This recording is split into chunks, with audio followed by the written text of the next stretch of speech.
Se fonga ma tango fie o le fionga ia leala I tango moa fui mono si lia au tai. Ia ma le vi inga o si ufanga I fale la tai. Ioi. Se foi le mana ia o le fatunga lea le taba I te pesi. Ia po le fionga ia leala I tango moa. Ia momoli ma iei foi ia tūlanga I taulanginga. Ya misio mitanga o le loto faasi ufanga I fare la tai. Ya awa foi ei falolonga I tolu. E tolu falolonga I si ufanga. O lela I tango moa o faalava au mtefu. Ya o le sito fae fituai. Ya yuta I le nuu I matautu. Ya vai atu foi fale vai le me fio ai le matua moipo ya fasavalu maainga. Ia, farifito le aina taua ana o lo latu whaalangina whaaloto I whale a ia wā le malelenga po o le afionga tūtasi. Whamai o le matua moe au. Ia, ripa ia o le farifito ainga. Ia, vai atu o ngalu e whā. Ia, halala tai le tula o whasavalu. O le tula o salongo. Ioe. Ia, tangata o le vavau. Ma vai o le no fofia ma upo ia fale la tai. Tasi le vaenga taua fo ile le mo o ele te le na tau o solo mai fatu ile si teimi ma tau popole lo malili. Pe a fai o po ia fa manu yo fanga o se tu langa fo ile le o le winga la utala. Me o kofia ko e faise mea. Ai wa ile lo fa penga. Wai le rofa rupenga fu ile leu o se nu upo se fioanga. Ta si la le soninga mo oi la ne tau ai lo tu lo falongolongo mo pese rap ma. Tu ia lo falongolongo pese leanga. Ma lo falongolongo pese pala la vale fu ia meuli. Ai to anga falongolongo vivi inga no uma fioanga wa fo yo I. Ele aya se vi o se fioanga ele au mai yo la to farupenga. Ia. Sea maua se pese ka ungi vivi inga o nu uma fioanga. Uma enga ele ai mangi falupenga au mai ai. Amai ia falupenga. O measina o faasino manga o ni talatu o ni vaenga taua o le talaanga faasoropito Samoa. O loo pena tupu tonu o lo nu umalo tumalo mai ai. Kamala le vave mana tofo kaulokoa nge se pesi te loa tasi a lua aso ki kaulokoa I pese maua fia aso fia I kula fia mingu ke kaua o se launga ma o ngi farupenga te fiu ranga ese tango lai falongolongo so ia vai lai a fio mai inga to afi tu mamisa o to fi ko fi kupe ko ya tele ya vivinga atato wo fo ia wa man to fo yo vivinga le yo si ufanga ai fo le vivinga o fale la ta ya ilo na o tele ya tato wo le vivinga o sa tu paitea peno fi loa ia farupenga o sa tu paitea ya ele mako pesenga Asiata sa moele oi. Tapa au male ala tau vai. Awele ala tau, ele ala tau, ai sau ni folau. Lulu au fulu a pau, mawhao li o laulau. Asiata sa moele oi, tapa au male ala tau. E fale ya te oe o tumua. Vai. Ia singu, mana ia foi le tato amata ia le nganu. Fatalo fatu ai. Ia pasa I mai tato se mal se na mafonga fa le nganga ai tato wa fe ela ono le umana ia foi pese. Ala le tango mo foi mo no si lia uta. Amata matai la fa manatu mo oi. O mo fa lu penga o lo nu. Malo sina ma fa malo o mua ai ke le ialu o la utu o lalo le ai te le ialu te o fa lu peng ke alu ke su fola sanga solomon tau mawhai mua ya o mua wharupenga o lo nu. O le singu, a e kilo ngere kusi wharupenga. Ala o lai o le maunga o le aku olo le le whakulanganga me o wharupenga. Ai e mawhai ana e whaapupu ina, ini laina se tolu, pe oni upu fo i se tolu pe whauma.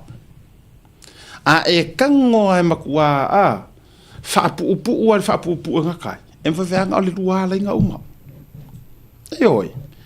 Na o lou taunga o se ainga o lou tausia, ma le whaafale upolunga la tau te pola puipuina, uma. Awai, peila o saku paikea o te vatu mua ea uia lou nuu. A e au tilo le tusi whaarupenga ese. Ala o lai ko iki lua pages foi le kawa i whaarupenga. I oi. A fio mai le ngofu whea loa i a sa asia ka. I oi, le vai malai. A fio mai kupa i o le vai ki, a fio mai kong mai pe aur ka pau o le ala kau. A fio ala e vai, mama ia whapena. Ai a e tango e whaapupu o ino na whaapupu nga. Na o le wha laina, pe wha fo i upu. Asiata, sa moe leoi, tapa au, ma le ala taua, uma. A e mawar whananga, wa e mawar umanga sak paikea. Ia. Nga le wha upu e ke whalangi ai maua. E se mai lo tauto ai le sau a koa i lalo le lisi, pe o le lisi a kuima masi ma aingi yusi ko ngā fuafua. Pe o le lisi wa kuima masi alolonga. Instead o lo whai o le nāmea, e mawhai ona e whaapupu ina. Lai ngai wha, pe upu e wha, mai lea matou.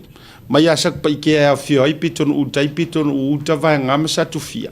Nga le wha le ngai ki kango e whapupu oi uma akoa. Asiata, sa moe leoi, tapa au, ala taua, uma. Ia, e whapenga fo i singu. So o le whataua na mo oi. O ele te sa ili whalu manga solo ma a mata mua na e tango ya o mua whalu penga o lou nu o lou tama, nu o lou tina ya a whaiso to o lua a whea e whalu penga o le ainga o lou to o lua ya whaikai ko o lua o kua whawhinge ya sa ili kusole o le amatanga le na o lau sa ili ioe o le amakanga ngā re sa ilinga aue ki whawheo so fua o mai o ma o a o mai whiki uka e sa are whawhawhiki e ai ala whiki kai walanga e whiki kai o whiti o whiki sa o ale ngō le ngu urei i o ngai au suesu e ngai mangu e mamlama umare au mangua whato a whao popo a uka inga ua au mai uka inga ua mai uka ngu ure ai sai kai e ka o fiki i mangua au mai ro yuka fa popo ilo mare upu uta le fato ama wai fiti uta eyo o isi la ua kele inga ova mai o upu e fai ai olona faa taua mua o ele ke awa de popoli for ka kara o le lei o ngai ia a sala ala ile ka amilo le va filifili ma sa nga suor ka o ke ilanga la wa le vanga ka penga le ska ai mo o ele te tau amata mata ba se fol tupulanga basic level a wivile la vatua ya o mua mua fa du penga ro ka mama ro kinga a fa pea wa o ka ka inga o lo tamari sa tau o lo tinal sa tupaitea a di tainga o mua la ia e ke kilo mua ia se vanga o i mai si hu ia ngai kan le pipi le falau ke le ngolo fa i karakusi falau te le fa pena tangole o mai si hu ia lu sa valinga fa pe o kama au ele u makua alu le u failo to lua ke nge fere ki ro ngofo o le ke nge malie ia male le sasai ia ai kango foi la ia lea ia le afa popo o le a o ngu ia fa pengo malie o afa pengo sa ai va fa penga ia alu fai ko lo ko fingi e fesilia kunga se fe ali lo ko lu ai fa mai o le puapua ia longo winga wa fa lau kele lau sa ilinga wa fo e mafuanga e sa nga e fai wa fo ilanga o le e fai poi poloro no winga o siro to ainga ia longo winga wa kilo ia pua alu ai ke ua mari mai se sio le ainga po le ali tu langa fa pena kapa mai a oi ala wa leva nga iskaki ia fai merko o le sikenge si de corfea fa mai o le social awa ore kele ore sikanga kinga o mai kuwa masava mangu mamao voi ai o mai ka umere ka ulanga ya a maua mai fo i sau se nu fa pena ya e kango so fa popo pe tatala lava ma fa popo pe fa popo ngol mo fa se or fali e via sa mo kas yer fale a folau fa pe ko so le fa se koso e uma en ala ola se umi fa pena uma fa ngol mele o le ngadu uma fa sa mo amatan ai le ore ku o lo a inga malo fa singo manga ai e o so lo fatoi ia na tupu mai lo le o fa lave fito tonu ai ya o moro se manga ai le mese me e mar mala mai lango le wa haru fua ko di mai uru kau mau wa e apa fua le la au mafala ma la au fili ma tai fua le o tota a o le ai ya me ke amaka maka tu ala lo na male fu tu angale le a dalo fatu i wo ma pa anga mai al tatou por kalame o le por kalame o le tau te yai ia wa fe au manga ruenga o lava singa sa o tou fenga yai le yaso ma lo fai o faiva wala ngatila le lofa o le tua tatou tango i ula ia o fai la tu ma ta fanga lo na fa maoni i lau sa valinga i le aso ma le aso ia wa ele o se tatou loto wa fuai ona tatou to e feala ma feola i de ngai yaso ele o so to loto o so to fina ngalo po so loto ele o se malo si fo ai o le fina ngalo a o le atua awa o ia na ia o mai le ola ma le malo si o le manavola o ia fo ilai pule lo so i fua ma lo ola ia ai ele tatou ngaluenga o le tatou ngaluenga i fai o le tausi fa apele pele o le ola ma le so i fua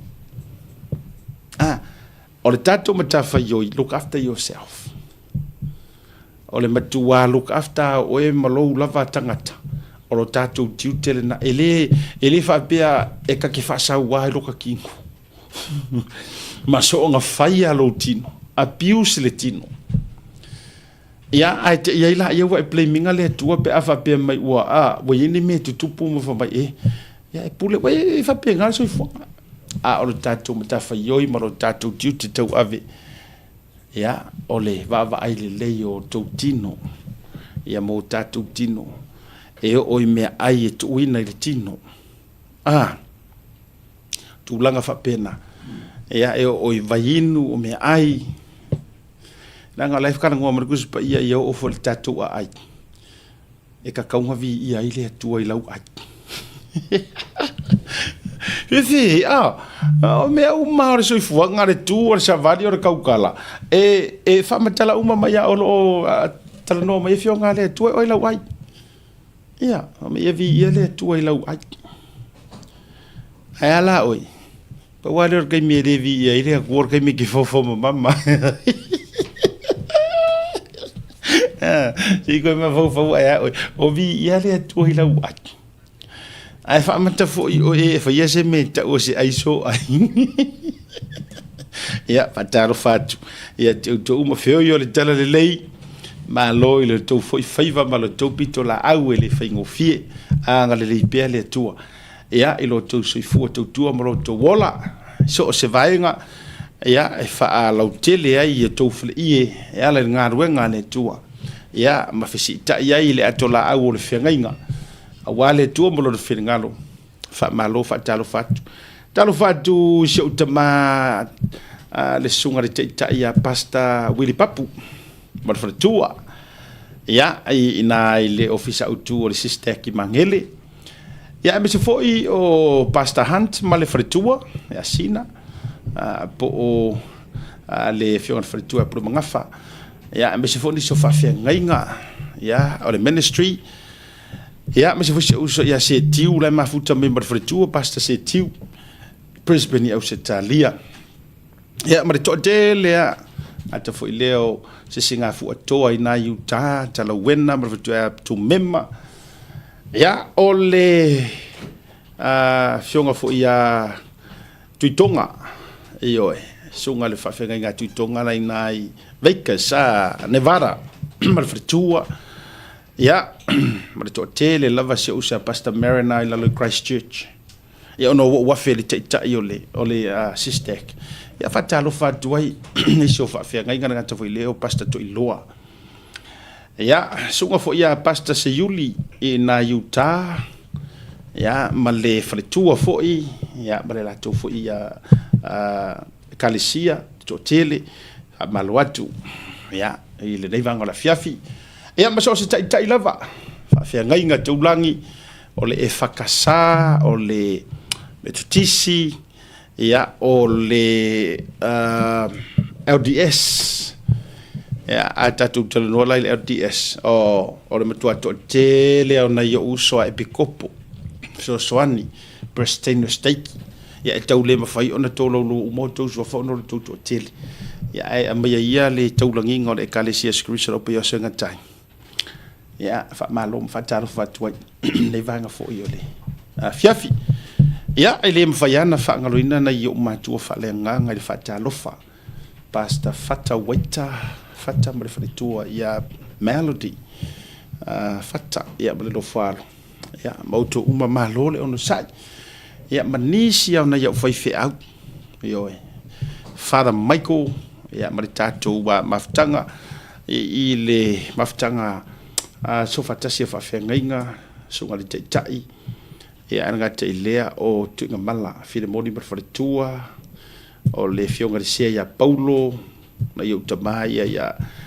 Tovia au mo Tovia ya me se foi ya fa fengainga so mato foi pito inai manrewa atalo fatu ya te utu umalava ma lole so ifo mbawa ya pasta to tuiloma fi New Zealand prefectua ma futa mai fo ya fa tal fatu ni vanga fi forkele yo wo fi au era foi le nauba o ta fi fo ya ne me fi fusi wo ko se fo maka fa pe fi au fa tal fatu tina matua ya tai mai ono meto tangi vale le au pepe saili ya le sa fe al mato ofisa nei misa se vai fo runga la kalkinga le na fe mai tato le wa fe el tato fa malo ya le sa fe mai nei ar mato ofisa ya fa taile tu o le sa tato fe lo ai ngata fo ile na yo walo au mai ta ye malanga mai America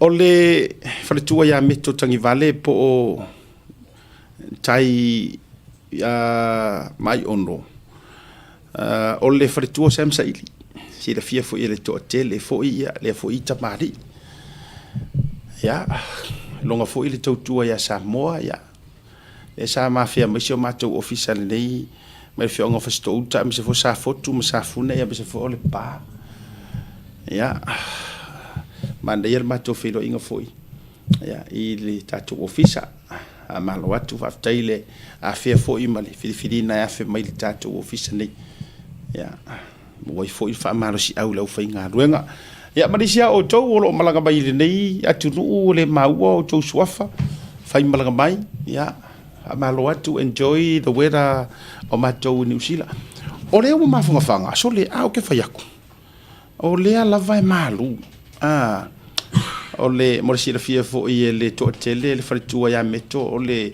fritua po le tosi o le to fa to ya fa so to loa fa so to loa samsa ili ya o to si la fia sta ma fo le vana to no bu fai ma le porkiki ya ma lo la vale asia si mai ya ma fa talo fa to fo ili to tele o to uma lungo tato proclame ui wa fa wo me fo ia ka fa ra lungo tato proclame ya si tato atu malolonga a foi mai ya ole tato vivili fo ili ni vanga ole fiafi ya o fo inisio tato tala fa au mana tala utotongo ni so ungo famsinonga ese mai le famsinonga au tu le sato fa mai ato lo longa le sona dafi ya ole tato wa fia ni so tato update tato mo mol marlo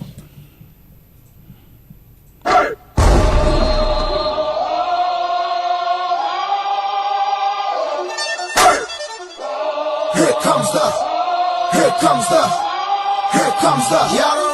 Trang mun sanga te fitu mawa ere te sanga le LOT Sevens tournament mai afenga fa ele malai o le pisa mo i tona i mato a so suma le tolo te se malua te lua se fulu le lima se fulu no au mona le tasi la male aso a fio mai tala mai ao ma se e moli mawina tau mawhenga lau kanapu sa tu lai mai nisa sui donga lau manu Samoa le LOT Sevens mai afenga ma au marona se le tamu sanga ta mauli te patasi a pia ma alisi boataa Payala si umu uso sa tano male teno au marona si ola moli mawina ile aso awale ngalo le asa suma le tono te sema lua fe lua suma lima le malai tona i mato malatua ole ama fauna wina atu nei pa asara tu sao mai le ala tale Blue TV male fesiri o ai ole sola male ono afe tala male champini ole pasta Waiters Cup male LOT Sevens lua afe lua se furbo lima. I'm in the zone like AIDS full blown. I'm killing it like a blind man reading. I'm feeling it like oh yeah. Here comes the here comes the here comes the. I don't really want it. Soi fu manuia malangi ma. O lo ingo o matai a leota sinau mea tau whao. O a ua lawyer Samoa I nei mato officer o le WT Compensation Lawyers. Mātou te fisosoani tangata o a whaina mai ta avale, whale whenga luenga na superannuation claims. O le manulau ti o le mātou au nanga ina ia avele mātou officer e whai ma fisosoani I tangata uma o le Pasifika. ICR awa e tā ua le mātou ofisa tangata o le Pasifika. A whai o ese tangata e mana o mia se fisosoani, wala au mai tato ofisa nei Prispeni Australia le o fitu, tolu iwa lua whai wa lima whawha.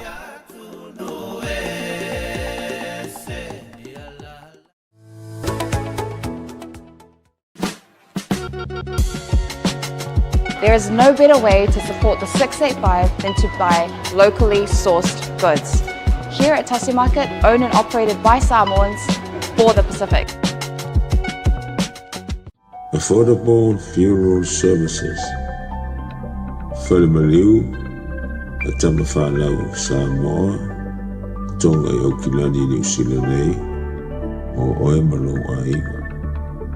Affordable Funerals o le tani mo te miti ngā o le maliu maleoti. Miri mai loa, o lua tasi, walu o noiva, walu tasi o, mātou te o atu I lau maota e tala noa. Au ase tau whaamama a venga, mo to e saunga, o le pele I a te oe. Whafisau tai noa, matangi a mosa, I le mō pai o lua tasi, walu o noiva, walu tasi o. Po le Facebook, Affordable Funeral Services. O le lau mua, pusa maliu teu wina, I mamanu Pasifika. Whapea so se ata o designs. E ata ngi ai lo la tau soifua mātang o fie, mo le la le lei, au le lei. Whafisau tei loa, matangi a mosa I le olu a tasi, walu o noiva, walu tasi o. Affordable Funeral Services tautua mo oe, maainga uma I New Zealand nei.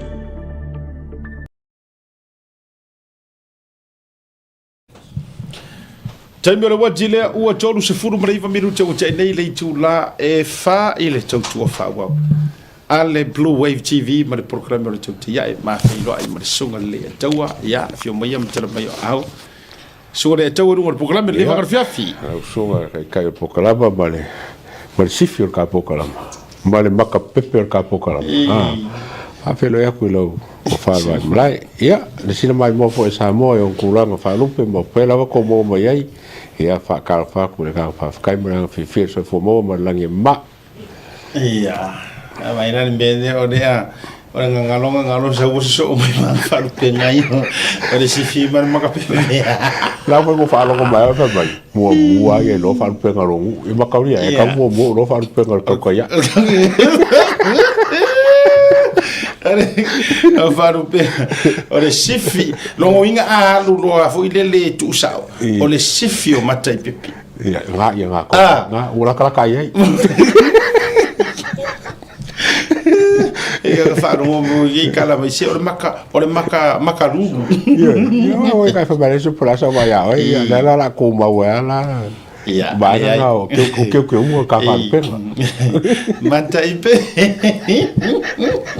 se maro Godfather se voi a makanga o pomo Godfather na tu ia ai mana tua ele o ave se a o falangi nga ia o Godfather o le fata ma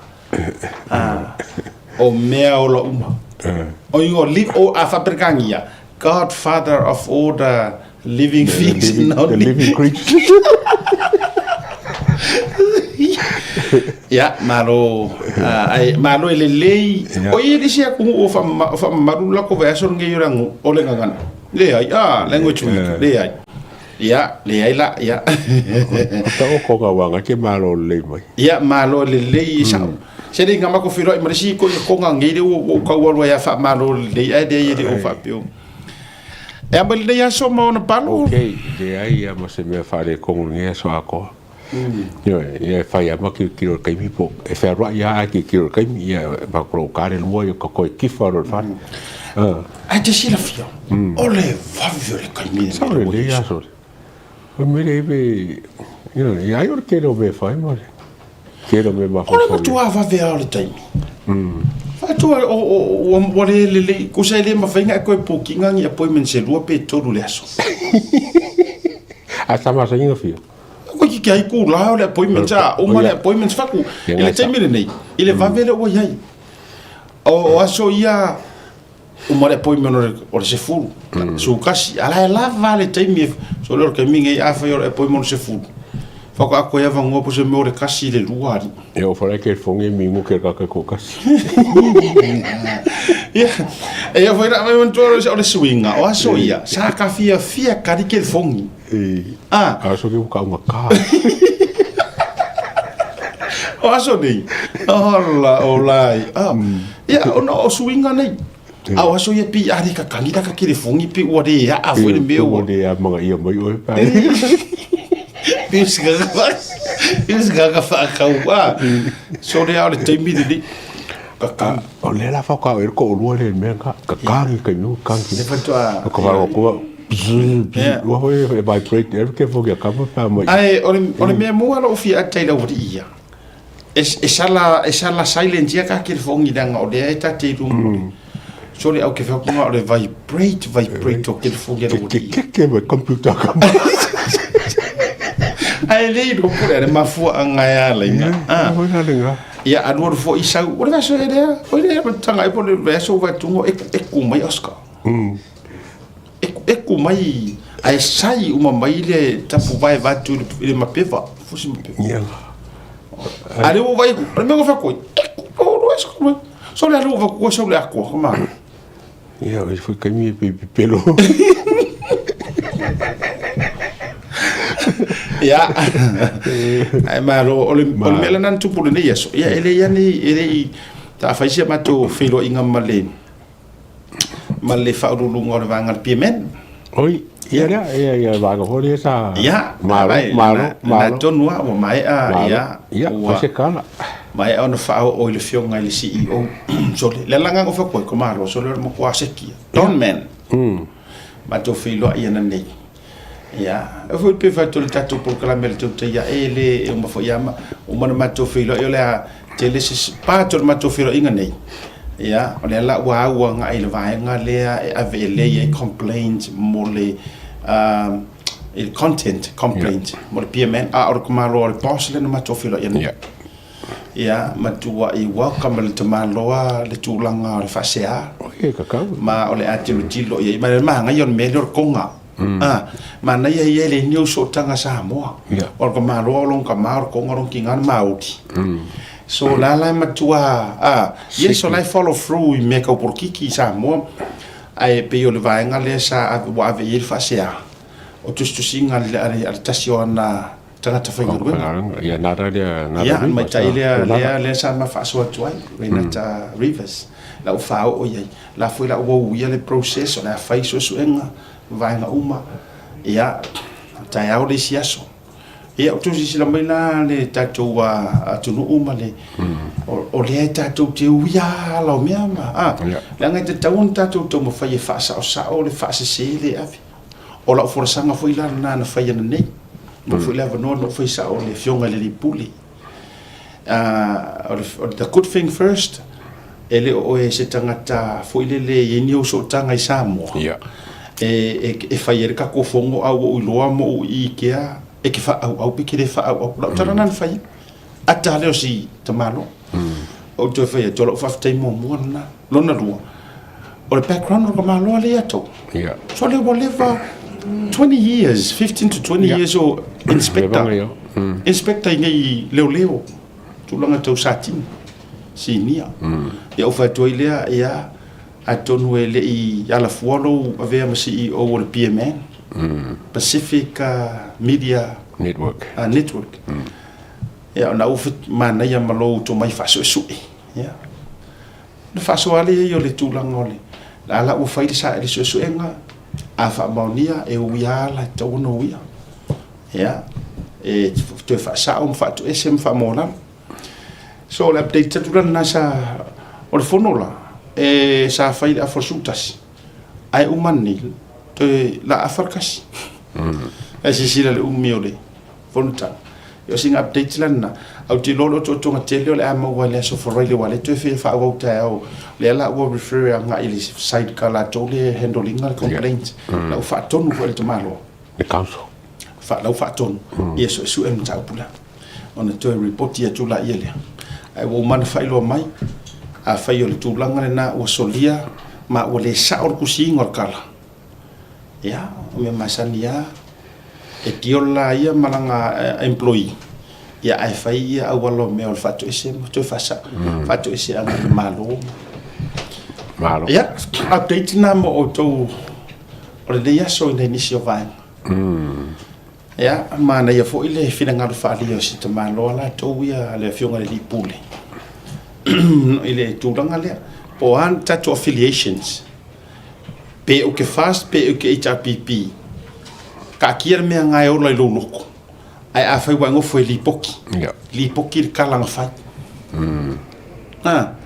lipoki le kalanga fai malo nya la penga ke o fa penga ka ka le se me foi ya a le si update pe ka ki si o si le si la wa ave foi la wo wi foi tu langa pe no fatu i o le Radio Samoa ya a me se foi o le tamaitai ono le avatule le update la wo wi fo ele tato wa likoti so far a mo se update mai se respond ya ono to lo pili ala o mai fo yo na o te tonu fo la o receive le tamaitai Samoa tu sia loya ya o le wingo lo tanali atu atato le uia ala fu fa peni ele mafai ona tatou loa fua se kap per meleng sa ngot sunga la ul malito fua se kap maka o fil fai o kala ele sa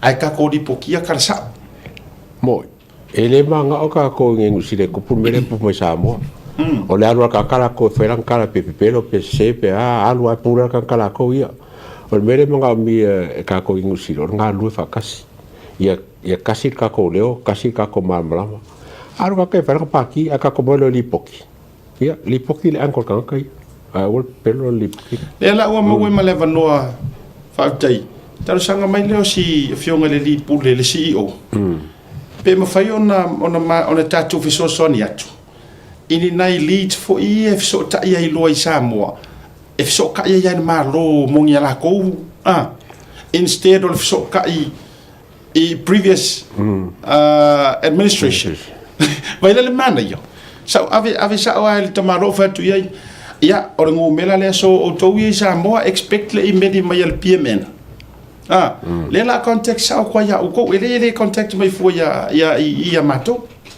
le wa ave ia le no mela le official par mia ave yai numera e mawai ia le ofisa anga fili o to uma le la le wa mako kai sa o tangata ni Yo sa awon ko fa mo observer le na tonua yo o me le ka fa awon ko fa mo observer wa nga kana pepelo ma wa ai o sa o le source le wa va tu sa o ia yes matutango foi ave yai le email official parmia email parmia le ngo me mo public information they are public servants so se fa sala la foi la ma te tauna na to sil fienga information nei lo fa ku ya e ma fa ma to so ni mai the same channel le mo ke visili e Samoa o le awala fo nga mo ke help ku ai ia sa o ya the line of correct source and correct information ke lo ele ato mana pe no fatu o mangi o mako kari o fa kai ka malo faction e se la lo fia o ke so swangi mai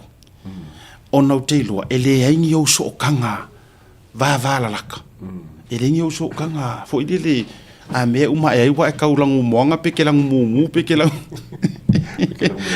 lang me maka pe ke lang uriudi eyo ya ore good update na motato ya la fia la si sto ina ya wa mo male na fa ma venga o vatu lenga o tatou fo fa kai kainga e kelinga ka ko fa nga inga fa nga isku skala e mafai a le lave ale wa le umina o matu fontanga na matu tala noel me tau o le melea o le check and balance o vagula ia a fai o leu ki so kanga anga ila observer o kanga fa kai kainga observer now malia la li atawa wo man tu ai e la male kama information mo mai i o le information so le o la wo fa ka u observer fa ka o le o ke mo mai ai it's already last year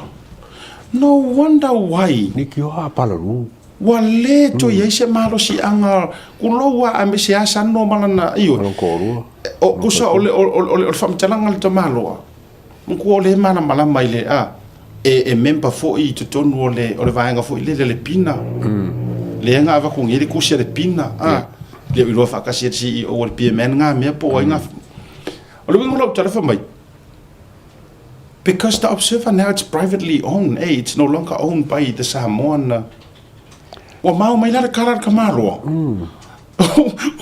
o vetulo since when I for my that was last year longo wingo fa ka le socia fiki yes why le fa ka ka ai ku sa press o la press mai pe na tia mai makako e nga mai ku so le ai fa nga le ngos ko ingo sangu makako ku ia pala makako ku ia pala I lava ku lowo ya le ai ngo sangu lava ia ku so le menga le vai la ka ko le manga yo nga info yo tole o fa ku ko inga oh my good boy now we know al mafo angala na le nga ku va nga ya fafo la ngo le fiki o le vaenga le la fiki o fiki le wa ya le lo ngo ku fa kasi la fiki fa ka le le observer le la nga fa ko si o fiki ngo ku PPC la fo ile le wa vai o ile wa ku wa si la o ya tiko le mai o firi le ka fa yes fa tu langa le na sa no nei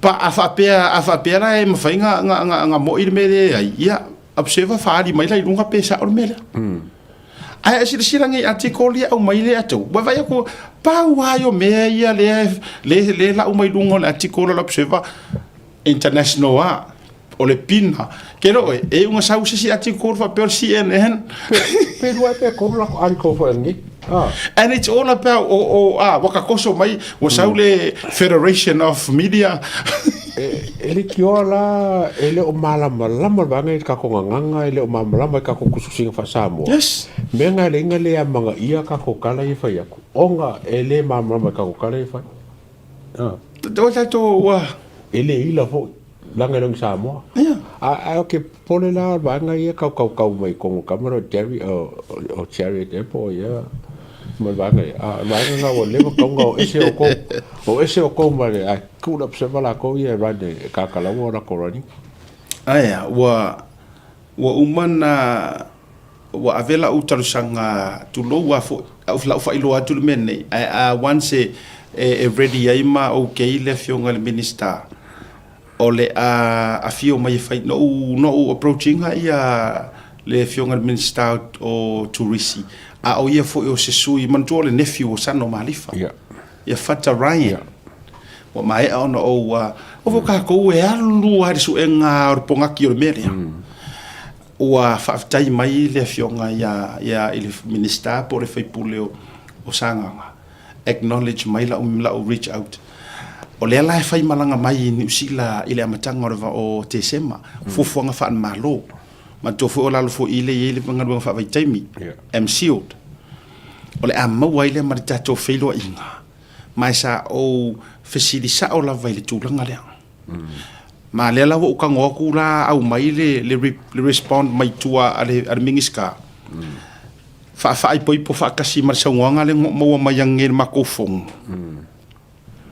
e ke le ala fa le ko mo sia ka ko amio ai ole atele lo no o tonga ma ole atele fo i se saunoanga ia masisa ililinga ole o to silfia a talana na o se tala fa longo le na le o mo le te mile nei wa le o to ia ile ownership le observe ya tato i Samoa longo winga could be financial reason mai fo ngase e mo tola ngol to ina ya wa le to ole ato torso le maro so fua ole to ina to lo le sunga ya savea sano malifa that's a fact o ngase le to ina wole o to ato to le se lo pesene o na ma fo va tu fa funga le tu la na le wa fa pia ya no wanda la o se ka ko wa mi ole o pu le au fiki ia ua makuaru fa sa o roi lo mo fainga okay mo ka kia le baenga le ali ya ona i motunga afala na le ua ona i motunga afana o le na mo mai sia ma to fonu tanga le nei aso ya asi o ka ko kilpea ya le na o ko nga poko le anga la bala nge wa le ngo searching ia le fucking observer eri ave se me kwa o me kwa u malaka kia no ngari updating ia faina ele o publicly o le info nga sa o mowa I don't know pe elaute musu ko nga me foi le lai pe e kingo mai ya e sau manga ye ro puna ele temile nei e foringa mai o lai tino ya e sau a o le leo ya ko la le wingo na famtela usa o lai kingo mai ya o le observers ko ingo sango malifa a wale to yai se malo si anga yes ele o to yai se isi ole ainga yes completely ele o ko se malo si anga o sanoma e tu tono le pepale ko se le ola ko fa ngale ngo yes mare ko o le piola pingo le muspe ha ko o punan fa ngane si vaenga si el mato fono usa ole a me foi langa pole as much as it fei ka nga observer for example o kau ke mafau le legacy kau ke mafau le ile kala anga mai ngon newspaper le ala e makua drive le ala e blind e blindsided ai ka koma e tatou tangata yo pulea ile nei tai usa o le wa ave ya fa pe ya o ka ko o sia ka ko wa mi o lai drive mai sa mo ai lilo ya wa ya fa o sia me so song ile jos wala ngala ka ka wa ile jos a me inki ya le la wa fa ko le la wa mo i ma le inform va vela e tasu e so e ale wa le la wa fa pi fa ngi fo make sense lo ile le scala observe le jos na ma wa po ile fa a tau silsila le yala ya ile la ufa mauni ile scala le jos o le fo tok silsila enga ole observe le kusia la ko article fa ka le kuringa la ko ele o ko e pisa mai ya ri tala mua ele o ko e kea ya ile klopo ele o ko e kea uma ya ngisi e o savadi ainga ola ko wa le ala ke pe ko la ko article songe ya nga fo ko kia ko le so la ko na la to ku so le wo ko yo mai ala ko a to la se situ le ti yo ale mafaina fato ese mai le fa ko se foi kam a foi lo fa ko le ki o le la sa mo make sense le ti yo a le fi fa ko ese le fi yero ka ka feel sorry ka ke feel sorry le usi konti la ye ku lo wa le kuskusi e wa ke lo ai wa ai a fi o ki fi fa ko ese ma foi na ngala lo ke lo le va fero lo ai ai ka feeling kia a mi fa ko se Usa le la fio ki fi fa ko isi wa matua ta o fi maua de ngikia no ele se o ka ko e pa down de parmia o ke ro ayo karangonga ya o karangonga ya le ayo ma fo fa la sa ma la ke le ngai fa ma ngi le wa le ke fa le CEO le fa kalanga le no winga o le ai nga uma sangora o lo fa nga le ngia eu wala que ko eu ningo ele ko eu ningo lo ngala fe ngala o la ingo sa a foi le tu fa tu ai a wa ana osto e ina lai tu lo wa mama wa alla tu ai ngai wa leva na fatu esi wa leva na fa sao ia ai fu ala le fa ma o man kusi la ko atiko ai sau lunga le fai lo kusi al pale mia fa se mankua the next person e malama i le faku o le palemia o langa failo kusi faku e malama uma i mea i operating sau wale si ngiaranga sau kali e se a faku esi le ai ko e fo i a kuloa ma le palemia which is ole o le kangaka le i le top job i Samoa ko e faasa o ma le observer o faku esi le ai ia wala vai esa mo e fai mapinge fa mal e maku asi se ya le okide lo se vela me Mario o se me Mario ai longa mo la kuskale ia la no lenkia o la ko kongira ko lenkia ta sile na fari lo lilo la sila fa ku kasira nga fari lo lilo la nga e peye fodinga mai o se tupua na tia le mere peye fodinga mai se kupua nga kia Jolly. A fai la, de la fa kula kala. Yeah. Mana tua la le tu langa le yai ile ke ele yai ya la fatu. Or kamale le misio. Le lo ia fati tainga.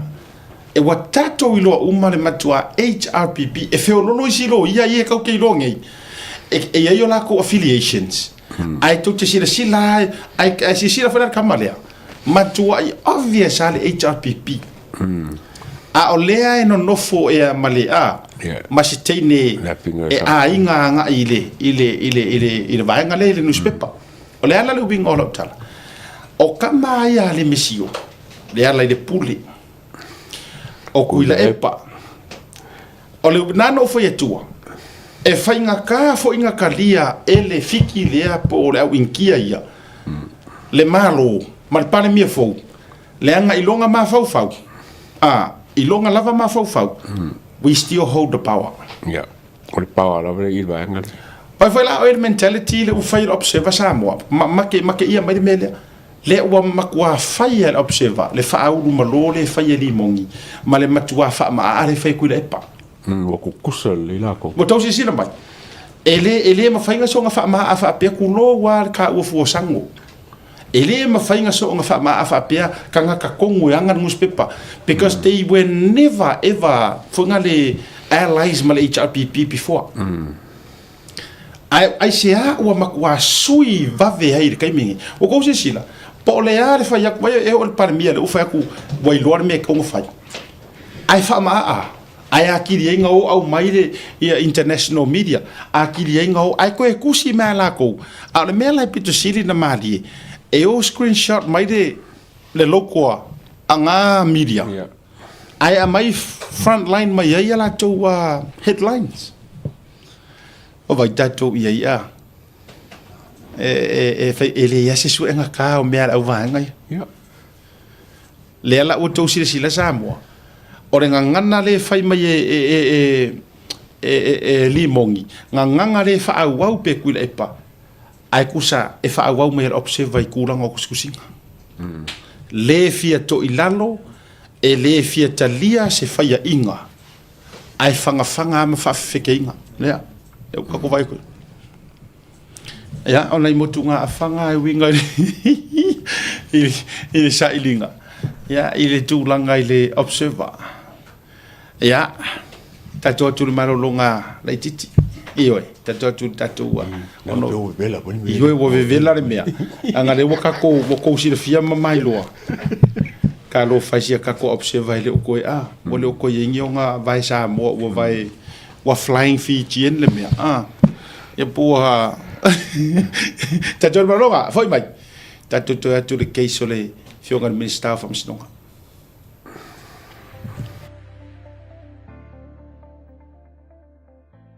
Ya, fataro fatu o le ingoa ia o loitoa whanga ese o semo.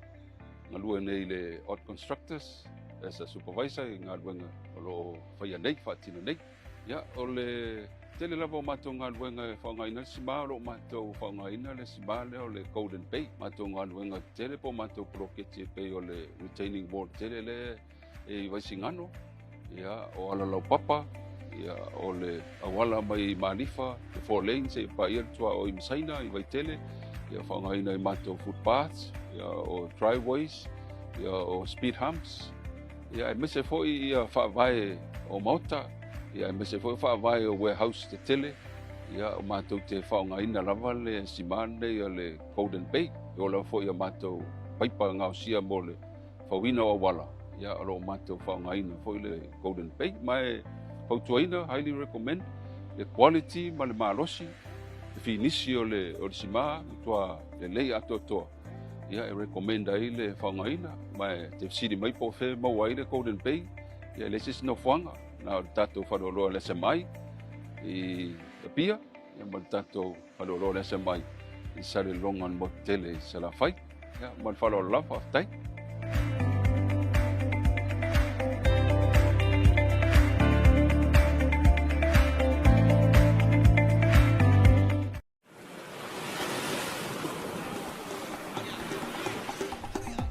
Soi fu manuia malangi ma.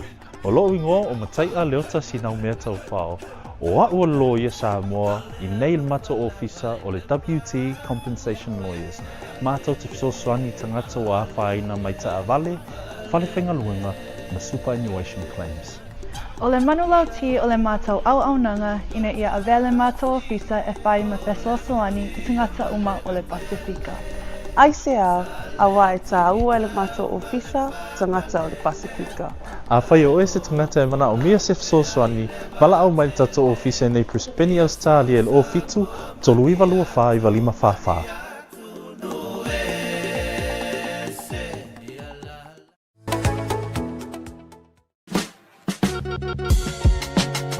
There is no better way to support the 685 than to buy locally sourced goods. Here at Tassie Market, owned and operated by Samoans for the Pacific. Affordable Funeral Services. Whalemaliu, a tamawhanau Samoa, tonga I Okilani New Zealand nei, o oe malo aiga. Affordable Funerals, o le tani mo te mitinga, o le maliu maleoti. Mili mai noa, o lua tasi, walu o noiva, walu tasi o, mātou te o atu I lau maota e tera noa. A wase tau whaamama a venga, mo to e saunga, o le pele a te oe. Whakasau tai noa matangi a mosa, I le mō pain o lua tasi, walu o noiva, walu tasi o. Po le Facebook, Affordable Funeral Services. O le lau mua, o pusa maliu teu wina, I mamanu Pasifika. Whapea so se ata o designs. E ata ngi ai lo la tau soifua mātau o fie, mo le la le lei, au le lei. Whafisota I loa, matangi a mosa I le olu a tasi, walu o noiva, walu tasi o. Affordable Funeral Services tautua mo oe, ma ainga uma I New Zealand nei.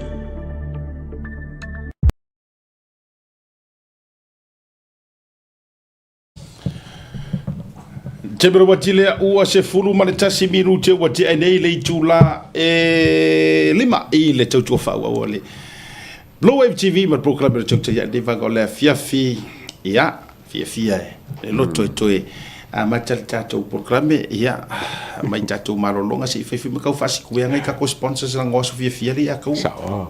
Io Ku ngai ka ngaka o e whaangaka ko sponsors ia ma kau kua fo i walanga o kou whaangaka ko sponsors ia o kou fsusangi me fo inga ia maua Ia, ole atao i le matau pule sa ta whasoa, le na whatue fo i mai whasoa i le atau.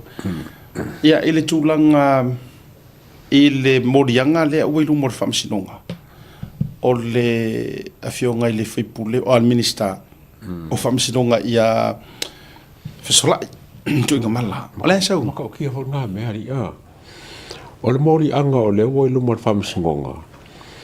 I le mele o le bribe, sisi kupe o ka whakosinga o le ka ua me o kupe o me ka mafa ia ma me o whaasara longa whunga runga Facebook le kai me o le whaasai ngai o le mea maka o kia la wai a siaka o kaka o le makai le whaiel morianga I think o ulangia matao matawheo matawheo o le makai e leo sui kau waa e se le manga yo mele wa ke ele manga ia i la mai ka fore le mele wa maka o nga afia ka ngaka ele ka mo i le fainga paloka i ko nga sum fa psinga fa pengi o la nga ia porenga ai e manga ia la vale le mele wa o ka ba wala nga precious jang le e fai malo ia twinga mala ao Alex Suare fai malo ia a fonge ia a matafeo ungia ia makau fo Alex Sua ia ole ke lo kai mi fo o es fai amasu o le JPP ia eu fatu mawina lo ia nei e tu mo cases fo ia le JPP fa pena fo lo ia tu mo cases ale fast o ka fai ka ko ngai ile tu langa fo ile wala o to po nei le o to po na fia mala ia le lo ia tamai ta eu precious Jang. E fia mala matonu po ile tuo. Fo era ko fo sa vinga ka pepenga. Ole fa mai o tūlanga wala upule me fa Britannia o bribery. Ia o upunge ia ave mo me o whakosinga o paroka. A waile ase si me ma whaienga e whaiele me o bribery. Po au whaatosinga fo ile le whaasori tūlafon. E na o le parota, ole alau te whiwisiringia. O le ala kai minga whaakanga ai lea ku ai ngā kangi e sao kukongu. Wa mana tuele ila vea masi tangi lea I tangi fo ia lena sau le ua wha. O le kai minga whaisole makau kia. O le wa uma ia o le kele o kangi e ngā whainga le JPP ma sui le JPP whasanga le whanga le fast. O le wa kele ngā uma le koe le wa maka whai ui e pe koe konwe ia makaupu ia koe ngi. Ai oso mai lo male fa futfole ole o kele lo inga la pola me wala I nga fa fenga apare le makai ngai I me fa porkiki male fa ko singa me nga fai ai le ai mo se sui pe ko fa e sui ka mo e ma ko inga mala e le mo se la ko fa se kangi a fai fola e ke au ia se kulanga fole le alo ia sa ka nga alu ia makai le karango se sui fole nga mo e ngā ruru whakase whaere kangi re? Ole tanga, ole mafuanga le familia ia te ule ingoa lea. O urungia matau. Ole tangata lea le fo ina lau manu ia mailona ingoa I le moni mau Samuelu. Le whapea mai le whale insingia I Vayusu. O e mo mai. Le whale insingia le whapea. Ole tangata tonua lea. O whiloa I fo le tangata. Sa matu whiloa I o rua e kurko sankaruai. Sa ele maliu na mato watu ai no vai ele tangata le o matau le o urungia matau ai pe ele tangata o lona background sa finga ruenga ele mtanga ruenga o leo eo e pe ya sa leo ya ona sa welo lai mo faila na e faila langa farinsingia mana tua le ile vanga mo Samuelu le la vea mai ile le turanga le ya ka ko ngwala le o le foi la tau te vavai atu e lanu moana tu o le e langu moanga ia se malo si anga o lo i kua fosko i ngorungia.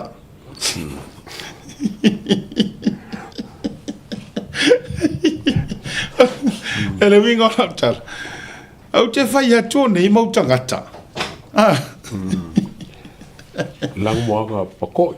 Laku, o ngia matua i tapipia, me manino nai a. Ai, e nana o whai atu. O lea e o mai, awa o awa hai ngā le primary lena e tau. O kupe ma me ai ma me o a whangange o le whaasala runga Facebook a lai. Le whangange le kai miu whaanga kai fwoi whaasala runga. Wanga o ki kilo e Facebook a whangange a koe ngā mala kilo vai a se me o ngō a whienga vanga. Ana nā tonu o tangata fwoi lea o lungia matau.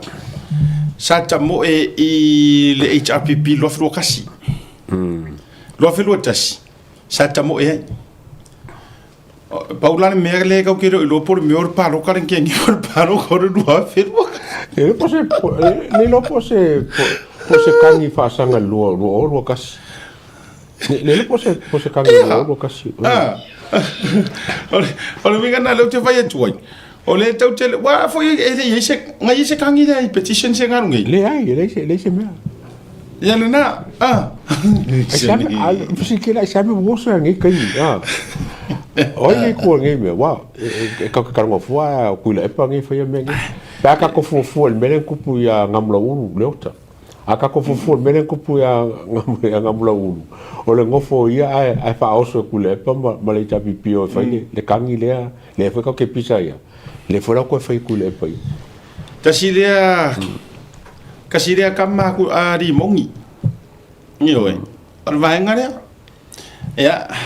Ole e te lolo no fa ta wo nei mea. Ya wale si tato tu matai nei.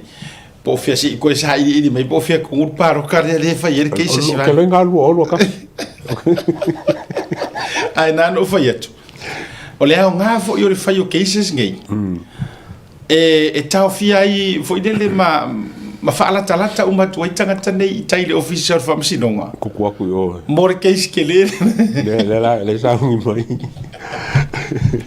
atoi tu sor fa tau o mo nei mea o le faala talata uma tu yo le vaenga le awange ia ma mauses awange ia ma mauses foi dele vai sa vai le mai uma tangata yo kamari mongi yo ke ka como asiaka ele que kai fa uru yo pa limo se ilonga fa ya ku le pos ya man tu ilanga pia or kamare lenga la vea mai fo i lenga yele ka vale ali mongi lenga ave ya inga lenga mal tu fra singe ko ngale ka vale lenga la ko lenga fa pena la vea ia io ele fio man tu langa o mori mau ha samuel man tu pe ata to waru pe li potile mori mau samuel lono winga la e te lea fo i se tūlanga tāua o le tō whaurungia i le ata o le mea atua le nei. E te lea, ma e le so ngā rufu urungia so na whai nei mea. Ia, e au noa ma se peano vatu, o se malo si anga tele o lo i tu atu. Ia. Ma se malo fasili o lo i kua. Uso kele o isi o wari e o le e pi o koe e le o i loa. Po se awala le lei, po se awala e mawai malako. Ke hove sofia ko e mawai malako. Awala nga e ainga umar vaenga lea. E ainga. Mana tu fo i o li moni fo i tasi le tangata na sa fo i si vai taimi fa mai o lato uma mata feo. Lato uma le au. Swafa mata feo no winga la ia pui ainga tu lo le tau o swafa mai moteli sala fai ya o le la le si tato tu ri pele case e pena fatu le mate reportia tu ale tu langa o le wata auto ia la botalia ele loia ale vaenga o lo tangi ia le sunga ya Alexua la botalia le talsanga ale loia le tutite ia yo ina yeto tolo itu ya ai se i kau kilo po ai kongu e vala mai ola ko fori ya ma kau li foi la onge fa bella ko kali ya e kau o kali nga o le o la so vai sole inga ia fo le kali mai le loia ale fiongo ile ni sky ya tungamala ai ia ai ele o le au te whaalongolongo atu e le tala le pa mai tutui lari e mo ia mo le hangwa o vai kuari i ka ngakari pe u wha mo i mea marfisiri mai e wha pe u atu ia li mongi wale ko kuira li mongi mai e ser me ngau i mku repa au te lo le la matana whatata e lo la vai i se la me mo i le umusanga lai fai awana o le tolu tangata le au malanga alo ia Samoa le sa wer vala aulia sungal pa le mia fionga le fonga vitalai le la vai tu le masi mala or malo ai ia maliu le nga o ia vai e fai le family service le saudingo maliu ai sen mel tangata te ule to sto ino tu le pala mo tono ia fa tu na tangata ia wala vai au ki maka ai ki le va ko runga la kasko inga ai me tu ai fo mai choli ai o tau de tele al tangu ro tu ino lo tu no fu ia ai tu e merga karaka la ule va ko runga ai va vera fa ngor por kikia o so kongu la ia le maka o polungia alai pa foi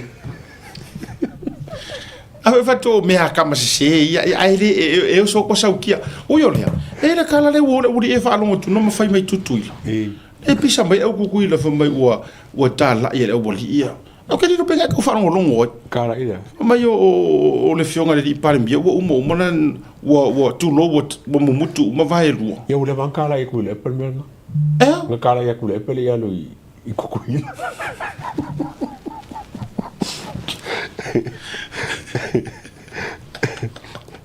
sorry ya ole ese fo ia le matautia le tu inga tu ina ya saulo mal vela observa fa mai le kaunga no palmi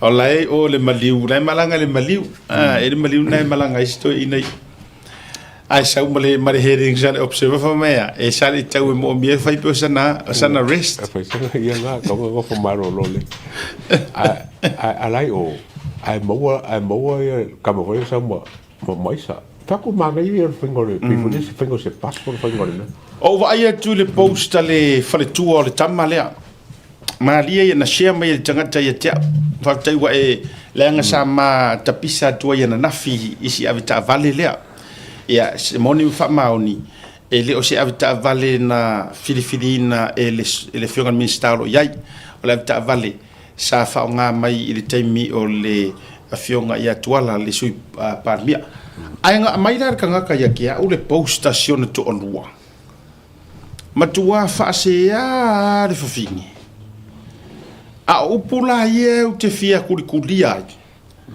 ia ai ma wo fo sina va no ye sitina ia pa wa ola o limo leo ia tatia fo ile la tonga do ngam tu na uma ai ya ni information se te fia o te fia fa soai i lungo na media ya ma we're open ole upunga nga kaula ia i ma aru ila wa ai le fai ile tu su singa tina fa pe mai you know ole fo okay lo nga set up oi vai e uma ko su e aku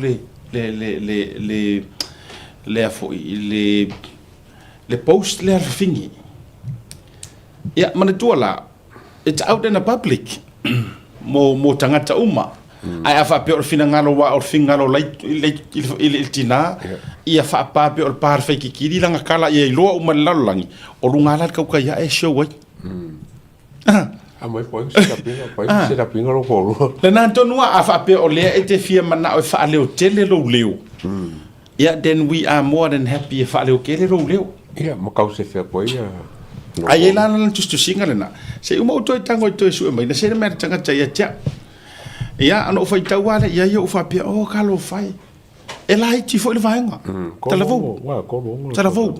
telefon ia nala yeri tu singa le tene lunga le to luo le avtavali ia kele anga upunga fai o telo foi la fa sa fa folo na le fia ma tulanga fa pena ile i telo fai tionga tangata wa vatuma tulanga ia ai fai mai langa kala o nga vai fa per kangier fai ngor kala kenyi ia ai fa mai o nai te loa nga set up oi so le lai wa velo makaringa fai kakala o le media o ai la le nga set up inga oi fa to ina set up inga se to lu ya si tatu tu pia ia wala ngai foi ku singa fa pe lo ke mo bolo mai ku samo o me so foi ku samo ke mo ke ia o me nge o ka ko wa fili masa nga sau nga la kwar me sau roi lunga so ke lo ku misa e la wa tu lunga le vai fa fitai de sau ka